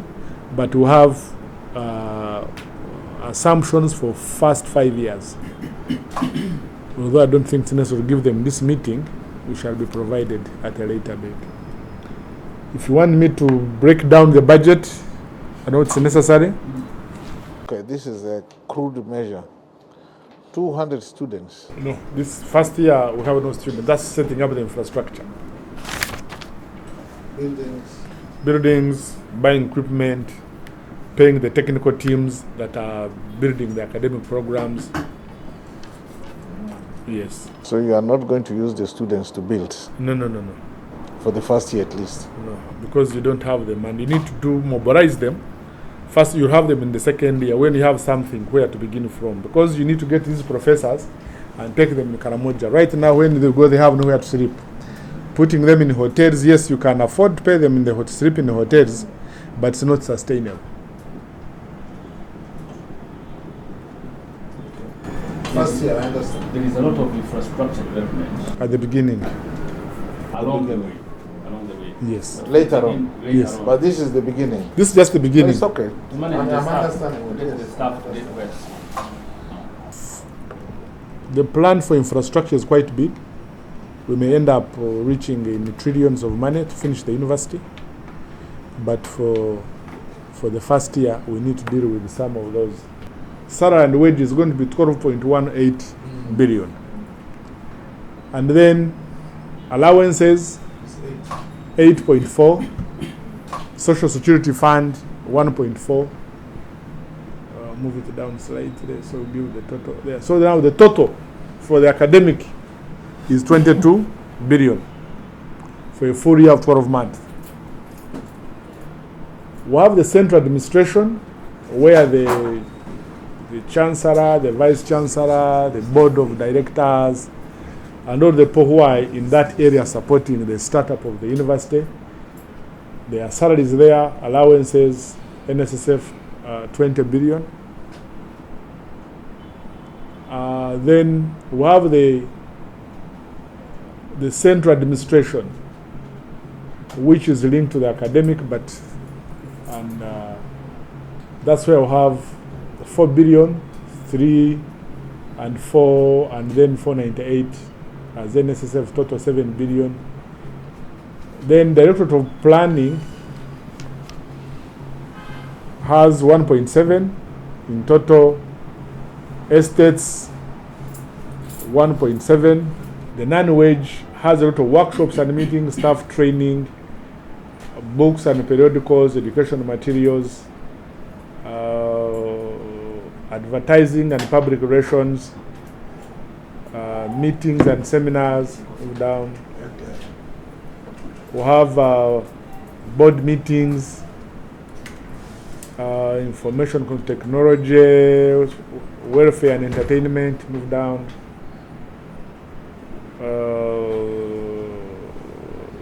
Office equipment like these projectors and computers and things of that nature. Move down. Membership subscriptions. Move down. Move down. Move down. Cleaning and things of that nature. Guards and security. Electricity. Water. Veterinary supplies. Beddings and clothing, education materials, services, those are instructional materials, some research expenses. We have insurance, travel inland, travel abroad. We have maintenance of the building structures which are already there. Move down.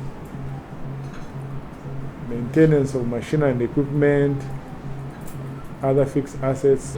There are some, I think, health center 4, which you want to upgrade. 3, that's which we need to upgrade to give it much more equipment and capacity. Yes. Okay, some furniture. Now we need to put up. Now, I think you've gone to, this is infrastructure now. Yes, I will take this infrastructure. This infrastructure, because see, did you reach the total, subtotal? First, I want to first finish the other 4, yeah.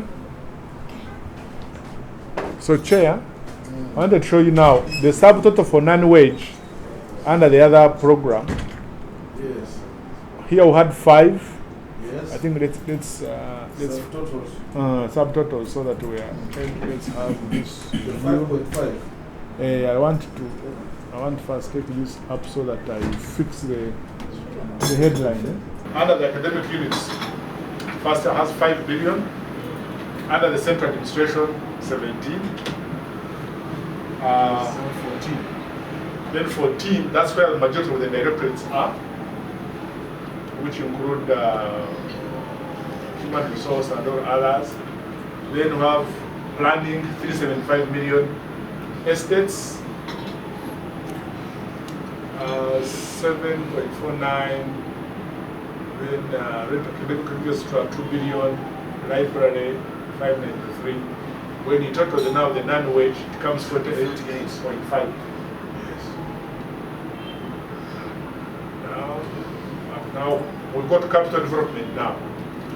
The biggest thing that we have in there, we have to build non-residential building improvement. We have some structures there, have not been there physically. From KPI. Okay. I know, yes, I know. So we need to improve them, give them a facelift, so that we can start using them. If you say we wait to first construct a new building, it will take 5 years before the programs can begin. That KPI, I know that place. Okay. So we are. Has it been offered to the university? Oh, this is belong to the church. Yes. At that time, we were just using it as a district for college. Okay. So when the PTC was constructed, then now it has gone back to the church. So the church is simply the university use. So rather than waiting first put up very new buildings, we first using that one. So we need around 20 billion under that area. So we are going to then move down others. It is under academics we need around 21 billion.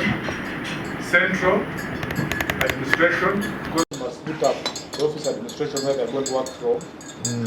It's around 27. Then the directorates, putting up whatever is required for them. ICTs are one of our biggest, because one, we must make the university IT enabled. Yeah, so from the library and the other From things. the library and even having And the e-learning. good internet, we are worried that we may need to have satellite to ensure that reliability of internet. So that if, for example, our professor in Rwanda is going to deliver a lecture, it doesn't necessarily need to first travel physically. It can do it online with less interaction. That is very critical. Very critical. So that's why you see the 29, the big part of it is the 24 for ICT. Then under planning, you just need planning, you have we need that's 840. Under estates, nothing, the movers are nothing, move. Overall, that's what gives you the 78 on capital development, the first year. So when you add 78 to 52 and 78, move up. 48. Plus 48 and then 52. So what gives you the 180 billion. But you can see the biggest part, the majority of this is a startup. It's not that we are going to pay lecturers to teach. We are developing the programs, getting them accredited, setting up the classroom environment, having mobile classes like the chair council is indicating. It's a very big challenge because you are going to have a number of classes running at the same time, and therefore, if you need to have equipment to support them as wherever they are moving, it's a bit costly. And that's, in summary, that's out of our budget. We can break down each of the academic, for example, if you go to academic units, you'll see that now this is the summary per academic units, for example. What I started with was the summary. I went to the consolidated one, but now this is we went unit by unit. I want to show you how many staff are in each of the units. So if you go like in the wage bill, we went to determine how many staff are you going to have. in each of the area. Like now, this faculty of health sciences. You see, we have one dean whose scale is called M2. Eh? We have 17 million? yes. So you change these scales to PU. PU. It's not PU. Yeah. It's now PU, it's no longer. It's Ah. no longer M. This was Makerere or for other universities. Okay. So it has now been normalized to PU. Okay. For public universities, but public. PU is what? Public universities. Public university. Yeah. Fantastic. There is a circular about it, I can send it to you. Thank you. About the scales. Because here we just picked from a book, and that's something that PU we shall change. So you can see whatever we shall change, but now just use what is there. M2. But then we went for senior lecturers. Now you see we didn't put so many senior lecturers because we are still developing the academic programs. So you have 3 there? We have just put 3. And 6 lecturers? 6 lecturers. Then assistant lecturers. 10. These are the ones actually who do a lot of research. Eh? And then skills lab attendant, we put 2. But as the numbers, when we start tuition delivery, the numbers will increase. And therefore the salary will do what? Will go up. Assistant administrator, we put 1, librarian 1, secretary 1, ICT officer 1, office attendant 1, driver we put 3, and then security we put 0 because we centralized the security. So on security we put 0 on every department because we opted to have a centralized security management team where we provided for 100 security officers with 4 supervisors and 1 manager in charge of security. So that is, you can keep rotating them so people don't get used to one place. And the decision will be made whether we are hiring or whether we're going to use seconded.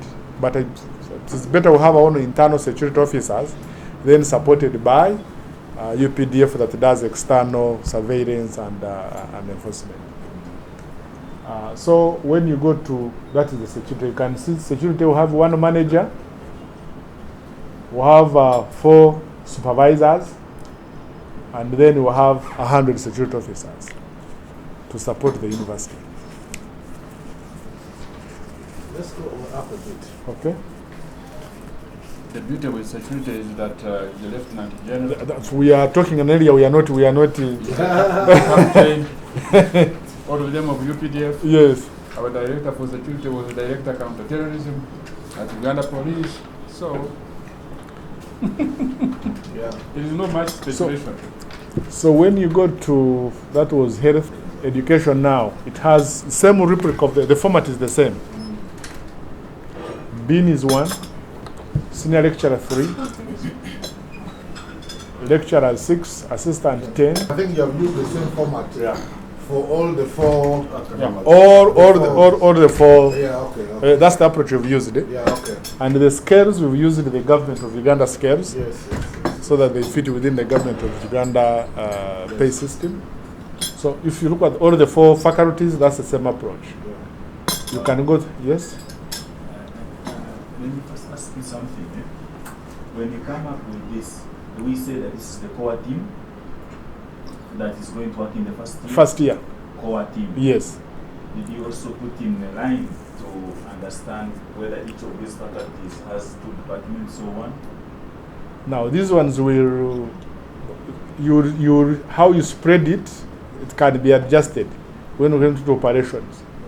Because for us we are looking at an estimate, but I think people put in all the deans had an input in having into this budget.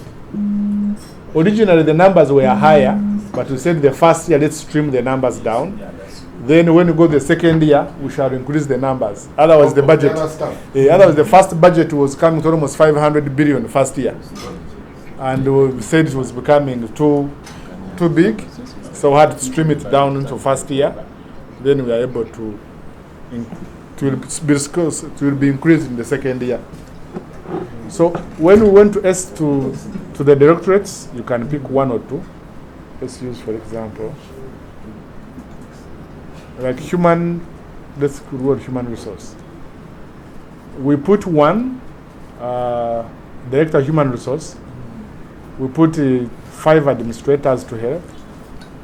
We put a secretary in an office, ICT officer, office attendant, a driver, and again security, and all of them almost have a similar structure. But it can be adjusted to fit whatever you think is necessary. Graduate studies, I think, has almost the same. 1, 2, those are people to assist in the documentation. But here you have 2, the other one has 5 assistant administrators. This one is, the reason is the other one is because that one affects a lot. Everybody has to go through HR. Yeah.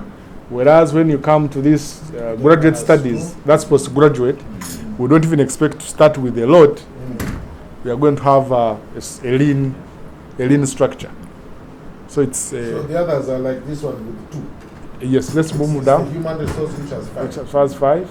Yeah, you can see like the planning has 2. Yeah. Move down. When we came to engineering, when we gave it 1, 1, 1. Yes, I noticed. Eh? Yeah. But the structure and format is almost the format same. is the same. Estates has 2. Move down. Systems 1, 1, 1. Because this is planning, and still provided money for consultants. We were trying to avoid having a full-fledged team when the work may not be that much. We provide money for consultants where they need to be, then you hire consultants and pay them for whatever delivery they have, and then off they go. Yes. Yeah, you have 4 ICT. ICT, because that's their core, and they are supporting, all the faculties. Then PEPSCA, this is where I think we wanted to know whether if this, I don't know, had been told it may begin within the first year, but we thought it would not be possible. So it may happen thereafter, so it still has the same structure. So basically, Chair, that is the structure, how we got it out. Now my question is, if government doesn't have the 180, what happens? If they say we'll give you 100, or we'll give you 80, or we'll give you 50, are you going to drop a faculty, or are you going to drop the directorate, or are you going? What is going to be your scheme of maneuver in ensuring that this works? Because they will say, we have given you start. Chair, first of all, as you see, everything is activity-based driven. If they say we've given you 80 or 20 or 30 or 150, we come back and cut our coat according to the growth that we have. Then we prioritize activities to ensure that we commence with those that we think which are very impactful and are going to deliver something for the community. I'm saying this because our experience is people started with the Mama Ingia Police with 27 men. Yes. And we grew up to now where we have excess of a certain number. Yes. So for you, it might be better to have options now before the situation starts, so that you are mentally ready. Because if you don't have options now and then it comes, everybody, normally we plan best when we are broke. But the day you receive the money, you find some going off track. And by the time you go to the core activities, if you are not careful, it has all gone. But if before you get the money, you have options and you have planned, it guides you best. So, plan A, B, plan C. It is best to have this before it starts, because you'll have had time to. Otherwise, now people become territorial, and then it becomes another problem. But this is very, very important, because I've seen it. in strategy, the biggest problem is the formulation. Because strategy are three things. Okay, in any organization, what they call executive knowledge, there are three things. What you have given me here is called organizational. It's organizational. Staff numbers, staff promotion, staff training, the controls and so on. This is the organizational part. But the strategy part of formulation for the impact and then the execution. So that is normally the biggest thing, the formulation for execution. And there are two different things. So the organizational one here is easy. You know how many you wanted. But how do I measure the impact of this organization? That is the issue. You have the structure, but what is the impact? That must come out now. It's not in the normal government budgeting system. That I know, but we can help you. Because the impact of that is how many students trained to what level of capacity. How many students trained for what level of their capacity to have an impact on themselves and society. That is missing. You see, also, the university is like an industry. It's like a factory. You cannot sit. You have a factory, you are producing mattresses, and you do not do market assessment for your product. How many people are consuming your product? Yes, how many? So that tells you the quality of the products. How do you assess the quality of the products? So, for example, if you ask Makerere, how many people have you produced? They don't know. I can tell you. They don't know. What are they doing where? They do not have that tool to track that we produced candidate graduate X, and this is how he has been moving, and this is the kind of impact he has. They do not have. Harvard has. Yale has. London School of Economics has. It knows where all their graduates are and what they are doing. So that is why we said that KAPATU is different. And the members, that is why after going through so many meetings, we said we need to come back. We must do right things from the start. So that within 3, 4, 5 years of beginning, we say we produced 200 graduates. And at this level, at this level, at this level, Kanyes Zlaji, who was our first graduate, he is the director at the World Bank in charge of Asia. We say yes. Then we follow to see what is happening in Asia, what has he done. So we don't just produce. You remember from the beginning, the first principle, you don't just teach, you don't just produce people. You are producing them for what? What are you teaching them? I'm also missing like some stuff. For example, you are talking of senior lecturers, you are talking of lecturers, you are talking of assistant lecturers. But I thought, now that we are even thinking of postgraduate studies, couldn't we be in a position to say we hire a few tutorial assistants who can do some work that is not teaching, since it is even the first year of not teaching. Tutorial assistants do not teach, but they can help us in the planning academic things. And then we can even encourage them to be part of our postgraduate studies, such that if they get their master's degree, they immediately become our assistant lecturers and they can teach such things. The whole concept of the KAPATU, and you can see the budgeting cycle, is that we are trying to envisage a young university starting with some basic infrastructure already there. So the whole budget framework is looking at, in the first year, giving a 5-year planning period. This is a summary of the first year over a period of 5 years. Yeah, this is the summary of the first year. I think that's what is. This is the first. There is even a 5-year plan. Yeah, 5-year planning period. So over the 5 years, the figures will keep on definitely reducing because you will have got the initial staff to begin with, to kickstart the university off And with. then you can have the Yes, and out yes. Later on as it keeps on developing over a period of time. And your idea of, say, having the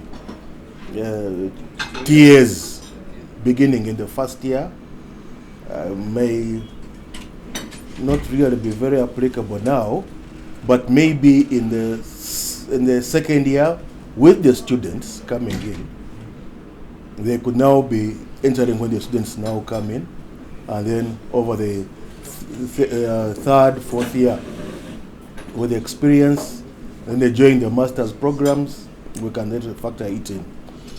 But for the time being, what the chair was definitely trying to explain, assuming they gave us 80 million, what would we do?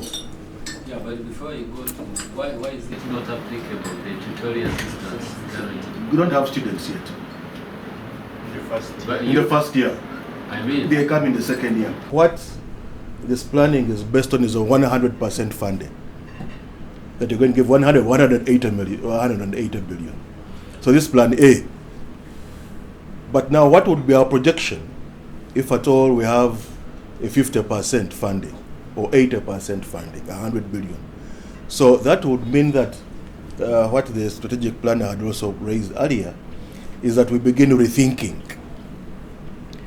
now by prioritizing. cross the bridge. Yes, when we get there. But like he had suggested, it's very good to have the plan at the back of your mind than wait until you get there. So I think that's also a very good tip, which we should have the plan B and plan C. That assuming, say, instead of 180, which is 100% capacity, we are now given 100 billion. How do we start? So we should have those scenarios catered for. So I think that should be something to also get on the drawing board as a team and also be able to plan for that. As you know, in 2020, I led the onslaught of government on Ministry of Finance. I attacked Ministry of Finance, and we succeeded. Because Ministry of Finance, to me, is not well structured. And that's why we went on this rationalization. Their concept of Ministry of Finance is taxation. But what you are talking about is really planning. So tax officials or tax people, they make you do what they call, you plan within the budget. And yet your budget should be planned according to the plan. So there is a problem. And many government officials have not understood this problem. So is it a planning led by budgeting or a budgeting led by planning? Now, if you are not conscious of that, you always get frustrated. And so when you have planned, the budget is cut. You don't know what to do. Sometimes you have not planned, the budget is there. You also get stuck. So this confusion has disturbed the civil servants. And then sometimes they give you a minimalistic budget for growth. And there's a problem. So when I'm speaking this, I'm telling you that be prepared before, so that when we review these things, we know exactly what happens. Because I've seen this, and because the tax people, they give you, and you know we are running a cash budget. There are no reserves. If today they have taxed, the collection is at URA is so much, that's what they release. So if you are lucky, that month they have collected well. So that's why we think these options must be done before. Because if you don't do it before, especially when you are starting a project, you really get frustrated But it is because you have not understood this problem. So we have understood this, and we found out the problems in the Ministry of Finance was for them to say, we have released you the money, what's your problem? Then you are saying, but we planned this and you even promised. So so the wisdom is you should get ready with scenarios. And that's why in the security system we have what they call scheme of maneuver. What is your scheme of maneuver? And that one, he knows it very well. You know, he was a Kadogo, so he understands. If your soldiers are fighting, then you get a disease, and every soldier falls sick. What are you going to do? So you get ready. You divert them by doing operations elsewhere until your people recover. Hey, because what are you going to do? If on the other hand you have another kind of problem, they have broken the bridges, and you can't bring in supplies deliberately, or it's even washed by an accident, what do you do? Are you waiting for a reinforcement, or do you move away? Or so this must be ready with thoughts, and it can come. In the middle of it, something happens, like now those who are planning in Gaza and Israel, this is all bombed. Now what was the plan? There's no way. Oh, Chechnya or whatever that place. So get ready with them, then you are not in a state of shock, because you have had time to discuss them before. So the scheme of maneuver, or these options, you must be ready with them. Otherwise, you'll really be frustrated, and it can happen. If tomorrow we get oil, of course, then there will be a surplus. Yeah, and spending. That's why Nigerians are lost, because the money comes. You have budgeted for this. They say, but we have more. Then you don't know what to plan for, because you didn't think about it. And as you're about to do this, there is even more. So you find mismatched planning. That's why Kampala is not well planned. The private sector economy is growing faster than the understanding. So you buy your plot, you build a house, then somebody in the next day, he's got broke, he builds his toilet in front of your sitting room, then there is a problem for you, because there is no... There's a problem. Our meetings with Her Excellency, the Vice President, Mr. are that this university is an affirmative action project. Yes, that's true. We are doing something that all governments, starting from colonialists up to this day, have failed to resolve. And in the last 194 years, no government has resolved it. True. Every government, every year plans and so on, cattle rustling never stops. The GA get annoyed and you see what happens. It's their chairman, isn't yes. No government has been able to resolve that issue. So from 2014, so we have been trying to work out scenarios to see how best to do this, and our plan is for the next 250 years. This is very unusual in the African setting, where people plan for 3 months, 1 year, just like that. But the whites plan for 500 years. We are going through a very, very difficult situation that stems for over 571 years. They planned for us to be getting in this circus today. So we have also sat and planned to get out of it and resolve it once and for all. So that is why when the president wrote to me, he said that he will do whatever it takes to make sure that his project takes off. That is why he has put it in the first 14 projects that are flagship projects in Karamoja. So the president is committed. So what is very important is that we do the right technical things. Otherwise, commitment and determination is there. No, I'm aware. We have the political will. You can see the Honorable Member of Parliament has abandoned everything, and he has come here because he has a task to execute. So we have planned this, and also what I can say is that this team which is here, if they were to give you a bill, that one I know. That one I'm aware. Yes. But I just want that insurance so now, concept. If they have been able to deliver this on their own without charging you even 1 shilling, how much do you think they can do even if you give them 5% of the budget? I know. They will shock you.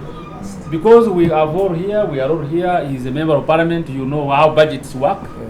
You go to a budget, you plan for 50 trillion, but actually the actual expenditure could be about 5 billion. So we are very aware. We live in an objective environment. And that is why from the start we decided to operate, to do things with a difference.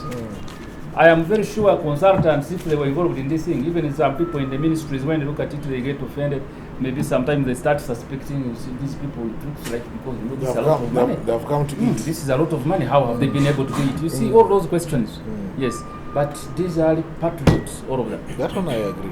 This is proof of patriotism. You see, there is a lot more work that has been put into this.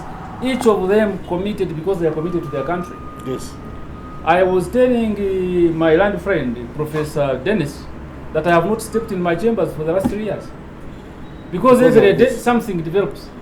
We come here like today, we are finished, but you know, after this meeting, we have another one. Another closed door meeting. So, when will you do, so if I were to give a government of Uganda a bill, the other time I gave them a bill of 13 billion, they started making noise, I kept quiet. So if I were to issue another bill, what would happen? Yes, but the good thing is this is voluntary, and we love our country and we love our continent, so we want to contribute. Yes. From us, from the technical team, we are aware of those shocks, and we've largely prepared for them. Our only prayer is the government to give it a blessing, the way His Excellency has given a blessing. They give what they can, because Karamoja is a special place. It's an affirmative action. If this budget is approved and put on the platform somewhere, globally, we can also, government of Uganda can support and mobilize resources everywhere. Yeah. And therefore, we are not only looking at the government budget, we are looking at elsewhere. But if the government can help us to mobilize this money, then it becomes much more easier, and it gives us less stress. Honorable Babas, I know, Right Honorable is our international chair for fundraising. Once he gets an approved budget, then one of his roles is to fold his sleeves, run to see that we get the budget and get things rolling. I'm sure the GA, if they had that we arrived with this kind of action as fast as possible, then their choice would be calm, the interest would be calm, and definitely instead of spending money building walls, they would spend money to do production. And I think that's the direction we want to move, Chair. I thank you, understand. No, this is clear. No, I'm aware of that dynamic. My name is Anthony Mwije, and I'm the Dean for the Faculty of Agriculture and Environmental Sciences. We have made some good planning and designed programs for the Faculty of Agriculture that are cognizant of the fact that Karamoja is an arid area, and the culture of the people is also centered on livestock. But we have also been seeing through the Karamoja Regional Development Programs that there has been a need to improve the crop production for food security and also offer alternative livelihoods. But needless to say, animals do not exist without plants. Especially they need pastures, they need also other crops and etc. So to be able to do that, specifically on the Faculty of Agriculture and Environmental Sciences, for the start, we are starting with 2 departments and 2 programs. The first department is the Department of Plant and Soil Sciences, and it is very good also reverberate the other comments that Karamoja is very fertile. We understand Karamoja soils have the highest phosphorus, which is very good for germinating plants and growing. So the Department of Plant and Soil Sciences will be a research center for the plant production and the soils, and will have a degree program, the Bachelor of Science in Crop and Soil Sciences, and also will have a diploma in crop production and horticultural sciences. When we talk about this, we want to teach about the producing of food, both annual, the cereals, the veggies that can bring money, dry land farming, trees, and etc., as well as also pasture crops, and then bearing the hays and etc. We have the Department of Animal and Rangeland Sciences, and we want to see that in Karamoja it becomes the best example for rangeland sciences and research in this country. Usually we have had people being taken to other areas of the cattle corridor, but the best way to teach rangeland sciences in this country and people to see is in Karamoja. That's why the best climate is for that. And then under that department we shall have the Bachelor of Science in Animal and Rangeland Sciences, and then the Diploma in Livestock Production and Rangeland Sciences. Now, the mode of delivery of these, we have full-time, we are cognizant of the second tier, it's full-time. We want also to have in-service and online running, and then also to have interesting internships. What we are trying to do is that at the Faculty of Agriculture, we have infrastructure, greenhouses, and etc. Bring these people in who are tier 1, teach them how to produce these crops very well, and ask them to go and practice it in their households. And then that could be their internship there. To see that what has happened at the university for their residents there for first or 2 months has been translated into a change into their homesteads. This is a kind of new program. We couldn't teach agriculture like is taught in other universities. So we decided to have a program that goes in detail for the animal sections and rangeland sciences, and a program that also goes in detail for the crops and relative. Amidst that, we are also cognizant of the fact that arid areas have a lot of biodiversity and medicinal plants and etc. And we are partnering with the Faculty of Health Sciences to see that that area of ethnobotany and using traditional medicines in treating animal diseases and also other traditional knowledge like we talked about it is put in the mainstream part of our education system. So we'll be looking at having this traditional knowledge of these plants in the One Health program, and then we're partnering also with the College of Health Sciences to see how much we can actually also tap into that area. Overall, we hope that we will be adapting the unique environmental conditions to the production centers. Now, I will end by saying that we have identified around 7 areas of expertise: animal, wildlife, and rangeland sciences, soil science, crop and horticultural sciences, agricultural economics and agribusiness, agricultural extension and communication, agricultural mechanization and post-harvest, and then also environmental sciences. So this is why when I was asking the team on the budget committee about the distribution of the numbers, this was what was also in my mind. But going back to that point, I agree with Prof. Dennis that maybe we could leave the assistant lecturers to be the graduate fellows, because I think in our system in education, public universities now, teaching assistants are not being favored anymore. They are being favored for assistant lecturer and above, and the tutorial assistants are not favored now in public universities. So maybe the numbers of assistant lecturers can continue so that we can also get what you are pushing on the floor, on the people to help in this kind of work. I think for now, that is just what we have done. What we are also busy is we are writing programs for both these degree programs and the diploma programs. And we are close like 70%, 80% done. We have these degree programs are each for 4 years. And we have distributed our courses according to those 6 areas of expertise that we want. And the work is going on still. Thank you very much. Netherlands is just about the size of Karamoja. They export over $100 billion a year. Can we reach that target? The location of this Faculty of Agriculture and Environmental Sciences will be in a beam in Morem sub-county and at the parish of the Immaculate Conception. There the bishop has allocated 100 acres of land, and we have been thinking that at Robanya, that's why we can put the Center for Rangeland Sciences. Now to your question on whether we can reach that area, that terms of output, I think that everything is possible once people are dedicated to it. If you see our country, we are poor sometimes. I think we are poor because we are too blessed. Because every Ugandan knows that he will wake up and go and eat something, either from a neighbor's garden or from his own garden. We can produce, but the whole thing is, can we be much more organized and prepared, and we execute our plans properly? There is nothing that should prevail that prevent from enough food production in Karamoja with this good soil and with maybe the manpower. One of the projections, they say, is think big. Yeah. You know, Rwandans have 3 areas of concentration. Unity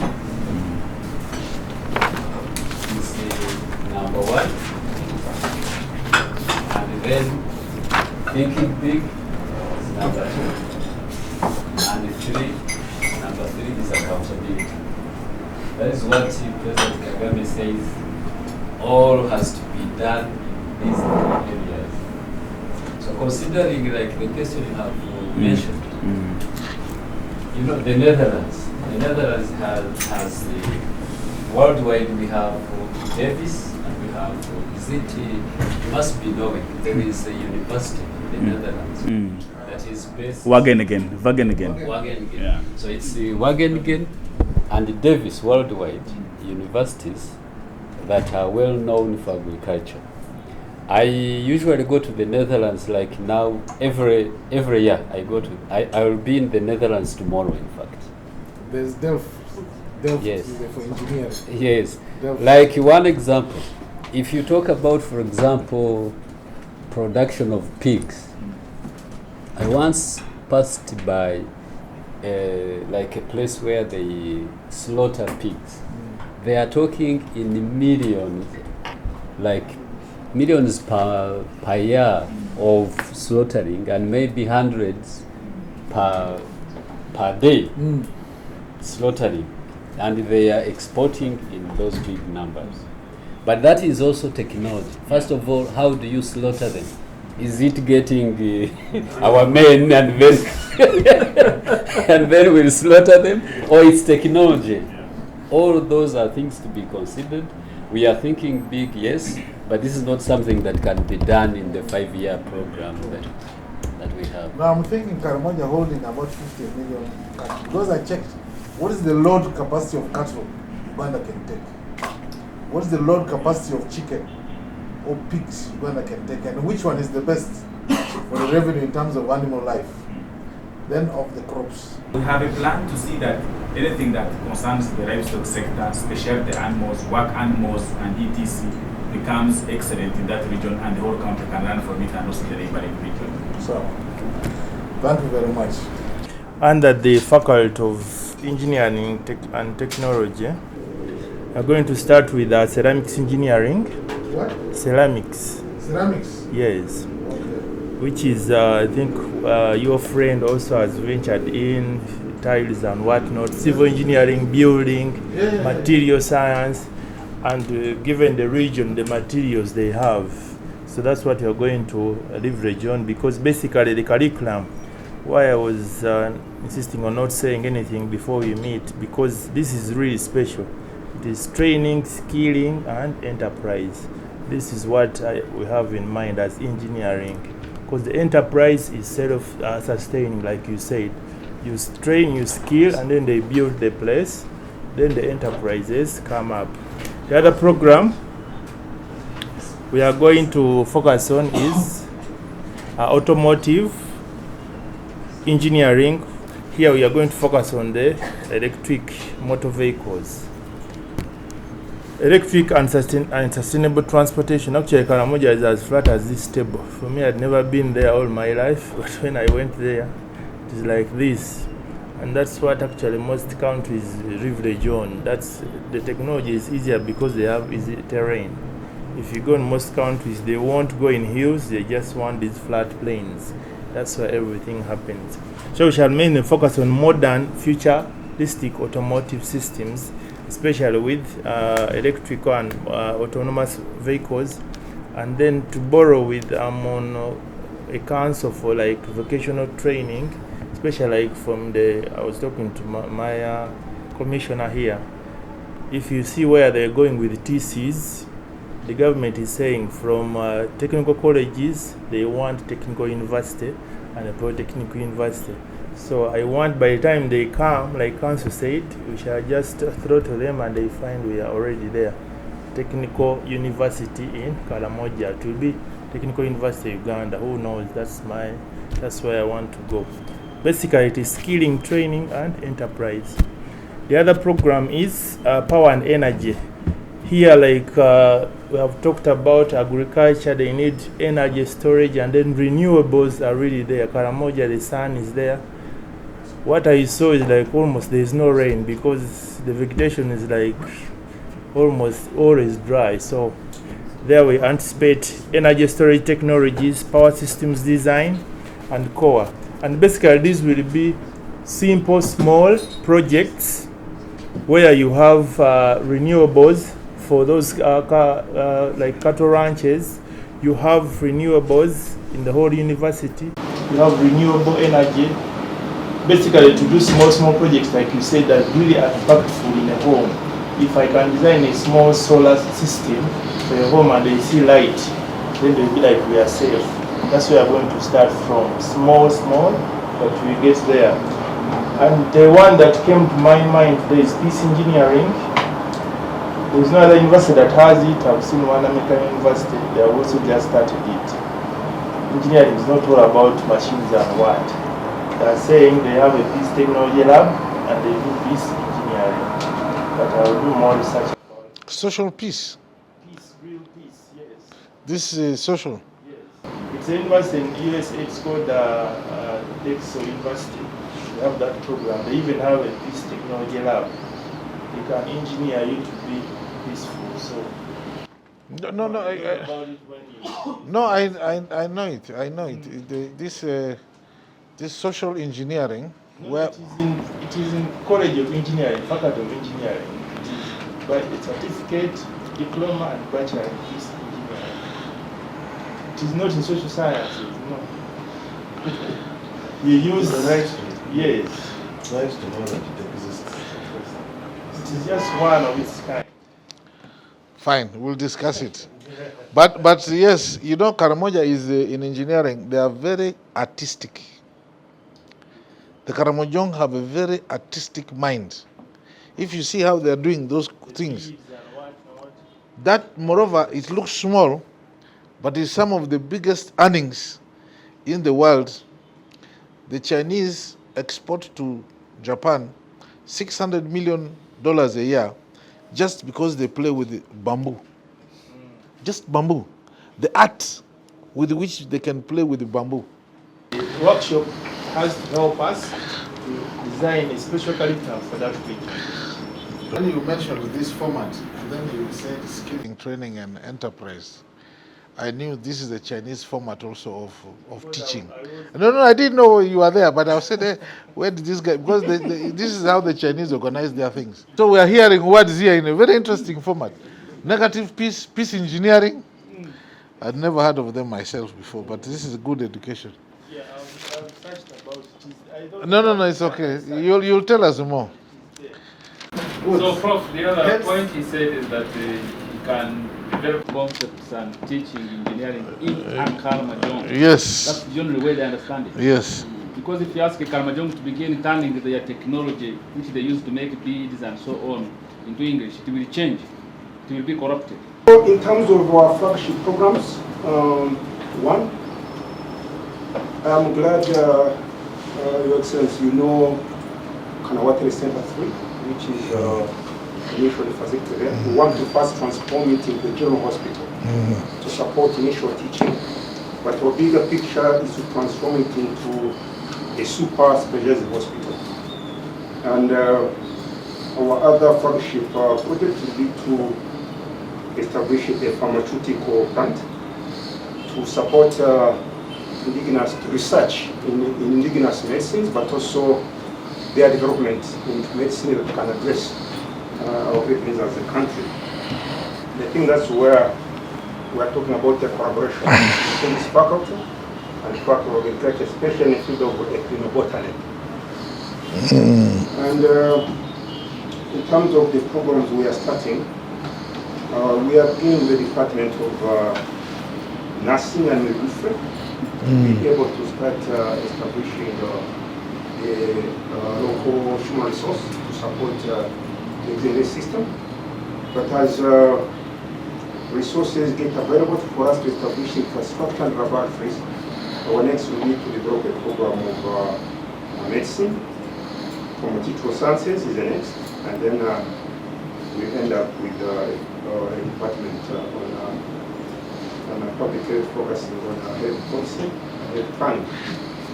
So as of now, we are done with the program for nursing and midwifery. We are only waiting for final engagement to be able to work towards application. But we've also started working on a program for medicine. So as of now, I think that's the summary I can say. Chair. Yes. There is something that is interesting. I need to know if it is captured. It can be between the health science area and the agriculture and the animal area. Do you think of antimicrobial resistance? Yes, yes. Is it appearing somewhere and you have a coordination in between? Yes, it's a very interesting area. You know, of course, antimicrobial resistance is a phenomenon because of misuse of medicines that are available on the market. Our interest is we have learned that in Karamoja for centuries, they use actually local medicines from herbs to treat animal diseases. But also, they also use these medicines for human health. So our interest is to identify these indigenous medicinal plants and be able to domesticate. We're talking about establishing a botanical farm that supports our research and eventual medicine improvement. And I think that will address the issue of antimicrobial resistance over time. It's an area we have mind. Of course, also where you see, because when people started becoming sedentary, the human diseases changed. Yeah. So the question of animals with human beings and the importance of One Health is a very big issue. Now, the special focus for the core programs in education will be in technological and vocational education, where we are talking about the 2 tiers for institutes. Institutes for those who are out of school, we need to train for them professional teachers at primary and secondary level. We shall also concentrate on special needs education, which is also a neglected area. We shall also concentrate on early childhood education and nutrition. That is also another neglected area. But also, of course, the emphasis on the traditional educational courses, arts and humanities education, where you are teaching subjects like history, geography, and others. Then science education, where you are teaching physics, chemistry, and other courses. At the moment, the programs are... one other thing before I leave this one, ours will be targeting teachers who are upgrading. Like we already have many teachers who are at grade 3 level. So in our design of programs, like for the primary, we have the diploma in education primary. Now these ones who finish the diploma in education primary move on to the bachelor of education. But of course also specializing in our areas of technology, in our areas of special needs, and in our areas of ECD. Okay. Now the nature of delivery, we have conventional, but we have already identified 7 settlement centers within the Karamoja region, and we are in touch with the communities.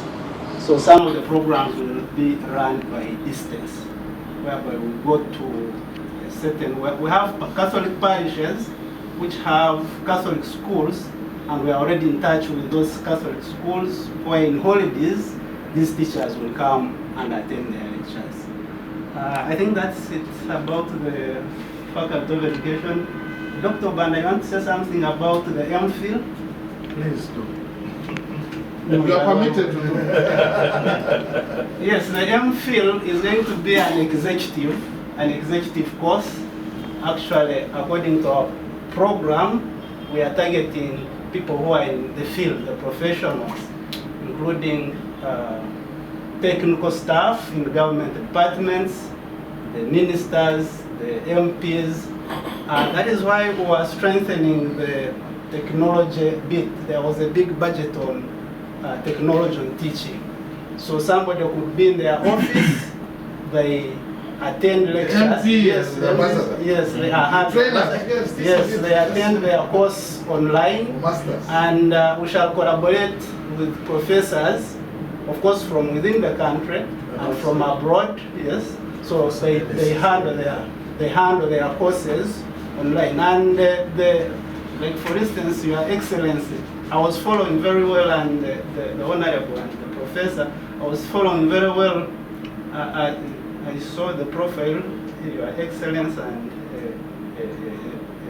a soldier, but you are talking about things of professors, very knowledgeable how things are happening in China and so on. So the national presentation for the MPhil, we shall expect Your Excellency the Ambassador to present a paper, and after presenting a paper, is that what we use to award you to graduate on the course? We shall not be sitting you on tests, what, no.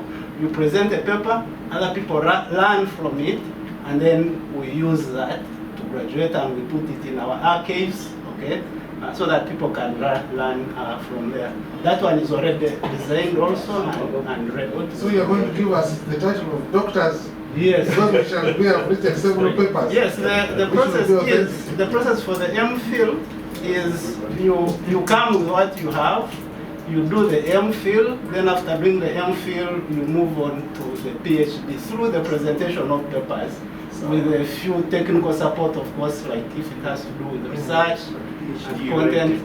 Yeah, but for the PhD, through your presentations, we evaluate those, and then you get your doctorate. Especially when we say that our university is focusing on peace, so the peace drivers in the region are heads of state.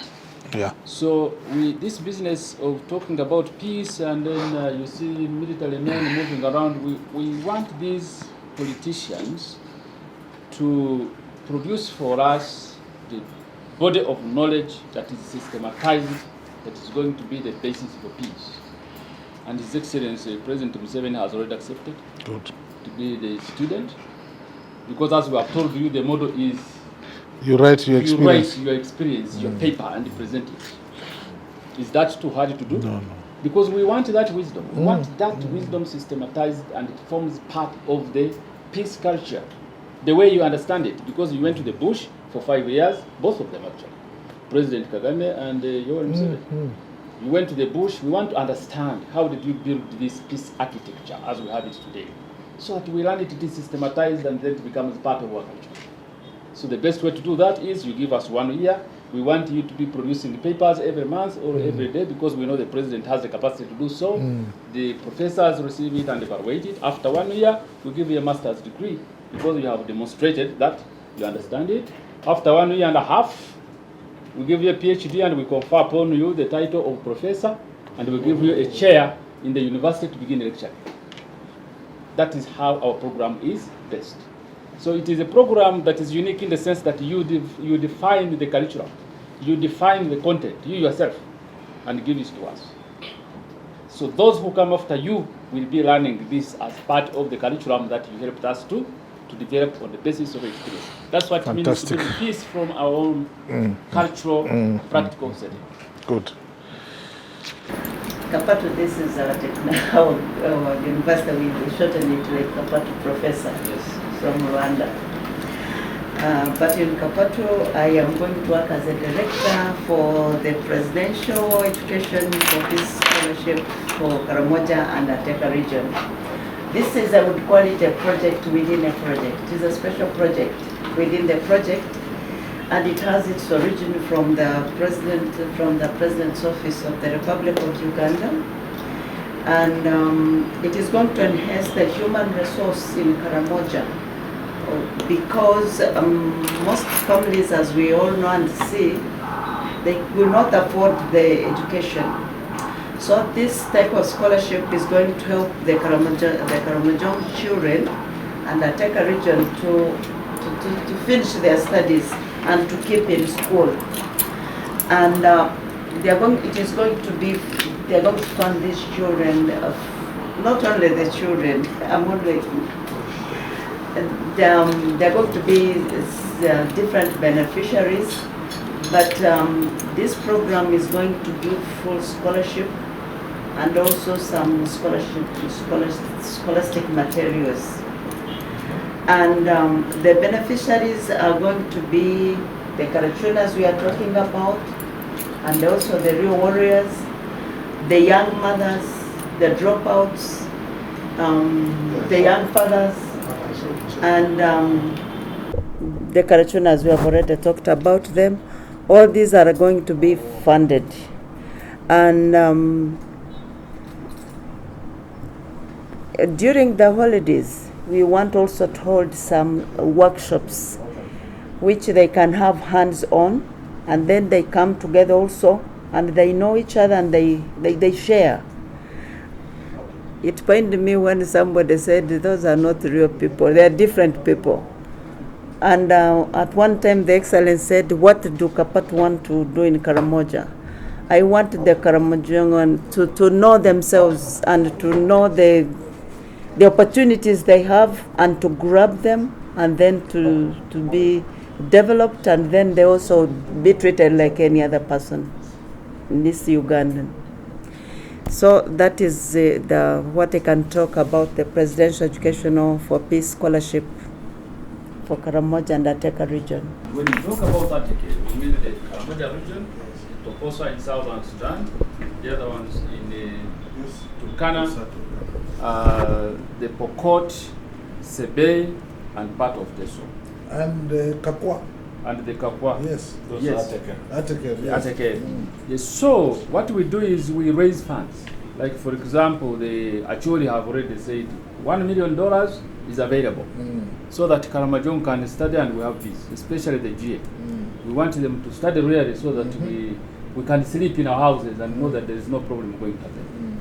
So that money goes into the fund. We are looking at least taking care of between 300 and 500 students, Karamojong. The focus is on the first tier of the students, the illiterates up to senior 6, those who failed, all that class. For us, that is a very important group of human beings that we are focusing on. So this is where we're going to get skills, the way you say, the training, and all these things and the Faculty of Engineering and Technology has got a lot of work to do, because that is where you have people who work in the garages, the bricklayers, and so on. So there is a special directorate, which is that, and then we shall be working with all other institutions, primary schools, nurseries, to make sure that everybody fits wherever he can fit. And it is the university that will be facilitating that, so that the students, the children, from there up, from certificate and so on going up, they know that they are already part of the university system. And once the one is enrolled on our program, you won't leave until you have a degree. That's true. The idea is we keep you as long as we can, according to the wish of the Acholi. We keep you as long as we can until you get out, when you know that there is peace, and then by that time you have no appetite for cattle rustling. You are a very peaceful man, and the entire region is. That is the program that exists. That's why a religious person is hating it. There is a reason. I'm going to bring you 2 people with PhDs in the next meeting who never had a P7 certificate. 2, they're Ugandans with PhDs. They dropped out in primary school and went and started doing this hands-on psychomotor.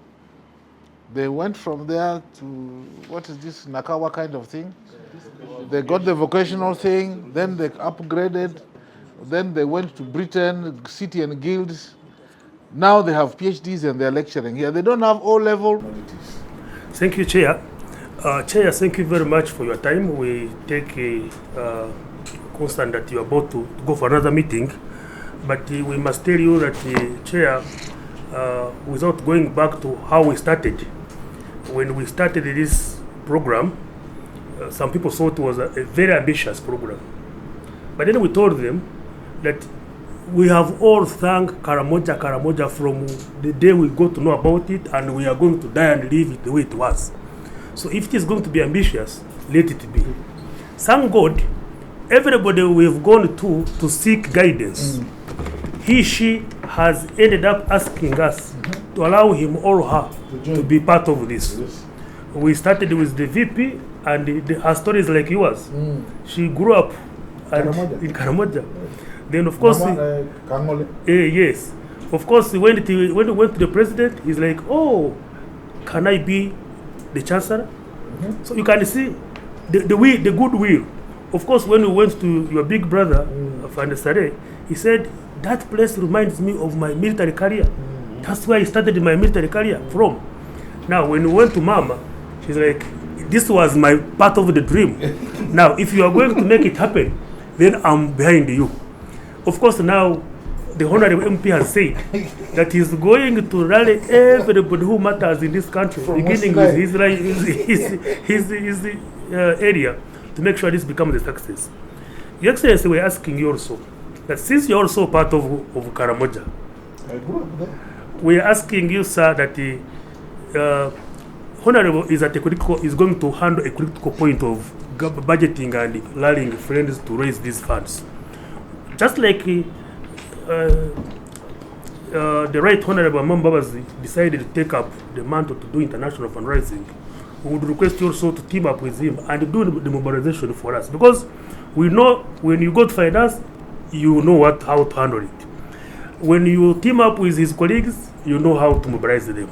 So we are requesting you that while you have appreciated where you've come from and where we're going, you would be the best person also to add more to what we already have. So in that case, we would request you that you remain with us forever. And I'm going to bring you Professor Kerali. Yes. Professor Kerali was, I think, a position just below the Vice Presidency of World Bank. He studied in Moroto Town Council. Thank you, Your Excellency. Yes. So, Your Excellency, again, as you know, that most of the things that have succeeded in this country, we've had to do them deliberately.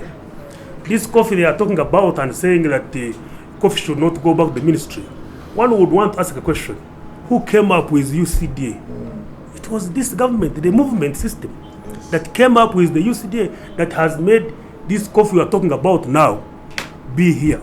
The very father of a child cannot eat the very child. You remember when we were doing our operation, our target was to make sure that by 2021 we have 20 million bags of coffee. Yes. We went beyond the target. Yes. Now, had we not been deliberate to put on our gumboots and go and supply seedlings by ourselves, without facilitation, we received vehicles in the third year of operation, but we were working, and these are the trees, this is the vegetation you see when you fly over Uganda, and you see now patches of green vegetation. That's coffee that we planted. So everything needs deliberate decision making and taking off. So we are requesting that since we are happy and lucky that you are the principal advisor to the Chief of Operation Risk Creation, we would also want you to make sure that this project is handled even at the operation risk creation level. Because at the end of the day, we are doing the Mussolinics. You can't achieve Mussolinics without empowering a certain section of the country intellectually. Let me not cut you short. This man came to see General Saleh for one thing. So General Saleh said, hey, Severino. Then he talked about him at the University of Karamoja. From that day, he has been arrested in Gulu now 3 months. He has not left Gulu, and we're here. That is actually as serious as it is. He went just with 2 shots to come back. 3 months. Chine Ulinzi.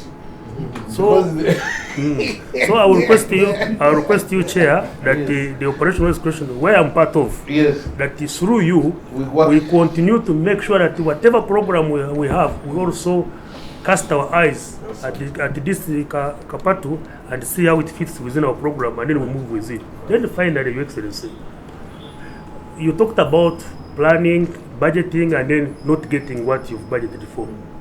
And of course, we are waiting for funds. They might be available tomorrow, the other day, next year, or the other year. We are thinking that through you, Chair, and the fact that you hold that position of technical advising, our implement of Mussolinics, to kindly suggest at least something like 30 billion as a seed fund to start. Because once we have that seed fund, just like the Chair told you, without any money from any source, these Ugandans have moved to this level. Now, if they had any seed fund, we would be much more better than where we are today. So we are appealing to you that while we shall be waiting for this budget to be released, we should have a seed fund. Point taken. Thank you. That's what I can say, Chairman. Chairman has spoken. Lokii, you conclude. Thank you, Ambassador. Yes. I just wanted to comment on the two. We've been having something called a technical school in Kotido. But we've never had somebody with vocational, those teachers. And so we gave this to VSO, and they are doing like tailored courses, 2 months, 3 months, and what have you. I mention this because if you go to Lodwar in Turkana, there are about 400 Ugandans who are working there as masons. Oh. Yes. And the biggest number of them are from the Lango sub-region. They are the ones doing all the construction work in Turkana. It's like the Kenyans don't even understand this construction industry. But these are people with the certificates in vocational, in masonry, in in the carpentry, in the plumbing. There are technical schools. And yes, and out of all this, not even just this lower level, first Okay, craftsmanship certificate and what have you. Now, out of these 400, they have put up an association. There's only one Karamoja. I just met him like 4 days ago. One like this. I asked him, where did you get the accident to be here? Then he said, no, he also went to a certain vocational school in Kitgum. Yes. And he got his craftsmanship certificate. And now that gives him the job. So you can see the opportunities that KAPATU is going to give our people. The people are just there. When you go to this school I'm talking about, the VSO thing we have handed over. When the ordinary Karamoja come, this Karachuna you're talking about, sister, they'll come and say, I want to be trained on livestock disease management. That is all they want. If you find one who is thinking differently, he's coming to say he wants to be trained how to be a good pump mechanic. Because they think those are the jobs available in the village. A bowl has broken down, why is a pump mechanic? These stories of hair, I don't know, dressing and tailoring, the guys even are too far away from it. Now, when you go to TESO, there are a lot of people who have skills in tailoring. Because for the TESO, dressing is a very critical thing. You go to their markets, you really see dresses, you see shirts. But when you go to a market in Karamoja, you don't see shirts. If you see something military which the warriors want to put on, trousers are not there. Dresses are not there. You find sukas. 100%, that's what you get there. So you can see where we'll be moving our people when we implement these programs. It will be total transformation. Thank you. Yes. Come on. I would like us to give a vote of thanks. And I would like to request our chairman of the board to move a vote of thanks.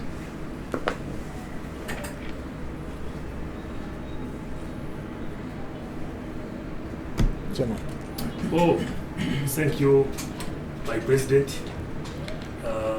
Thank you, colleagues, honorable member of parliament, Your Excellency, and the chair of this session today. Every time we've been clapping, we've been thanking you, Chair, Your Excellency. and we cannot, we won't stop thanking you because the fact that you have allowed to stay with us and move with us, the thanking will be continuous. But allow me, in a special way, ask my colleagues to give you a clap. Our military way, I don't know, but we are going to learn. Asante sana. We thank you very much for leading us through today, and we can tell you that this has really put another stone on where we have reached. And we will tell you that from where we came from and where we are so determined and poised that this is going to be a reality. A reality in the sense that once the government of Uganda enters the center stage, and we are the government, we are the people. It is for the people and by the people and for the people. So we are the ones. So I would imagine that this is already a reality, and you are coming on board and for what I know about you, for some of your information, I worked closely with the General Idro in the election of 2001. 2001. And he was very, very instrumental. I don't know whether it was because of his experience after the commission in the 90s, but I may think that whatever success that we achieved that time, in my view, he had a lot of planning for it, for which we must really say thank you. And I think I remember that time the president called some of us to thank us, and we met you there, and the president he looked at me and he said, "I think I know you." And I said, "Yes, Your Excellency." "Where did I see you?" He had sent me forcefully from PPU then to go back to school. Yes, so he had forgotten that I'm one child he put in a UTC bus, one person, a whole bus, and ordered that they used to have 2 doors, one here in front, another one behind. And he said, "You better close one because he might enter from one and get out." So I reminded him of the story, and he said, he called Mama. I said, "Mama, come. There's another story which some makosa I had done, which was constructive makosa." And he said, "Do you remember there's a young man I gave you a story about? Now he's a lawyer." Now he is a lawyer. Now, why am I bringing this story? That personally, I'm a product of nothing. From nothing, but from a deliberate decision taken by the command then. Because when we came here in 1986, there were so many of us, 9 years, 10 years, 11 years, up maybe 16. But even the 16, you looked younger because of a month. They were not well fed. So when he took a decision to take us back to school, Kadogo School was conceptualized the way you see this university. There was nothing, and everybody was saying, "But how are you going to teach somebody who has been holding a gun for the last 5 years? How are you going to teach somebody who left school 5 years ago and is here getting salary, is drinking, is smoking?" And we're not smoking only cigarettes. We're smoking even the other heavy duties. So the story was, you cannot succeed. But I want to tell you, if I was to give you a list of the success story of Kadogo School, myself inclusive, because some of us who hold masters hold the list. But when I give you a list of people who manage the army today and who are a product of Kadogo School, you'd be shocked that the director of pharmacy, which is not an easy thing in the UPDF, is a product of Kadogo School. From zero to the director of pharmacy, the director of human rights, and these are colonels and above. From zero to a colonel and a director of human rights. To be a human rights director, you must have done laws and very well. The director of finance, the head of Uzalendo, the biggest circle in this country, Kanonata, all these are products of Kadogo School. But how we were all taken to that place is how we sat and said, but even these children on the streets, we can transform them. We can think about something, especially within their community, and then we bring them, and when it is a success story, everybody will say, why are we going to Kampala? So, Your Excellency, I want to tell you that where you are putting your efforts, they are not in vain. This thing has been tried and tested, and the reason why we want to be part of it is that because we want to bring the very exposure and the institutional experience that worked in the army to work in that place. So with those few words, I want to tell you, Chair, that we will succeed. Thank you very much.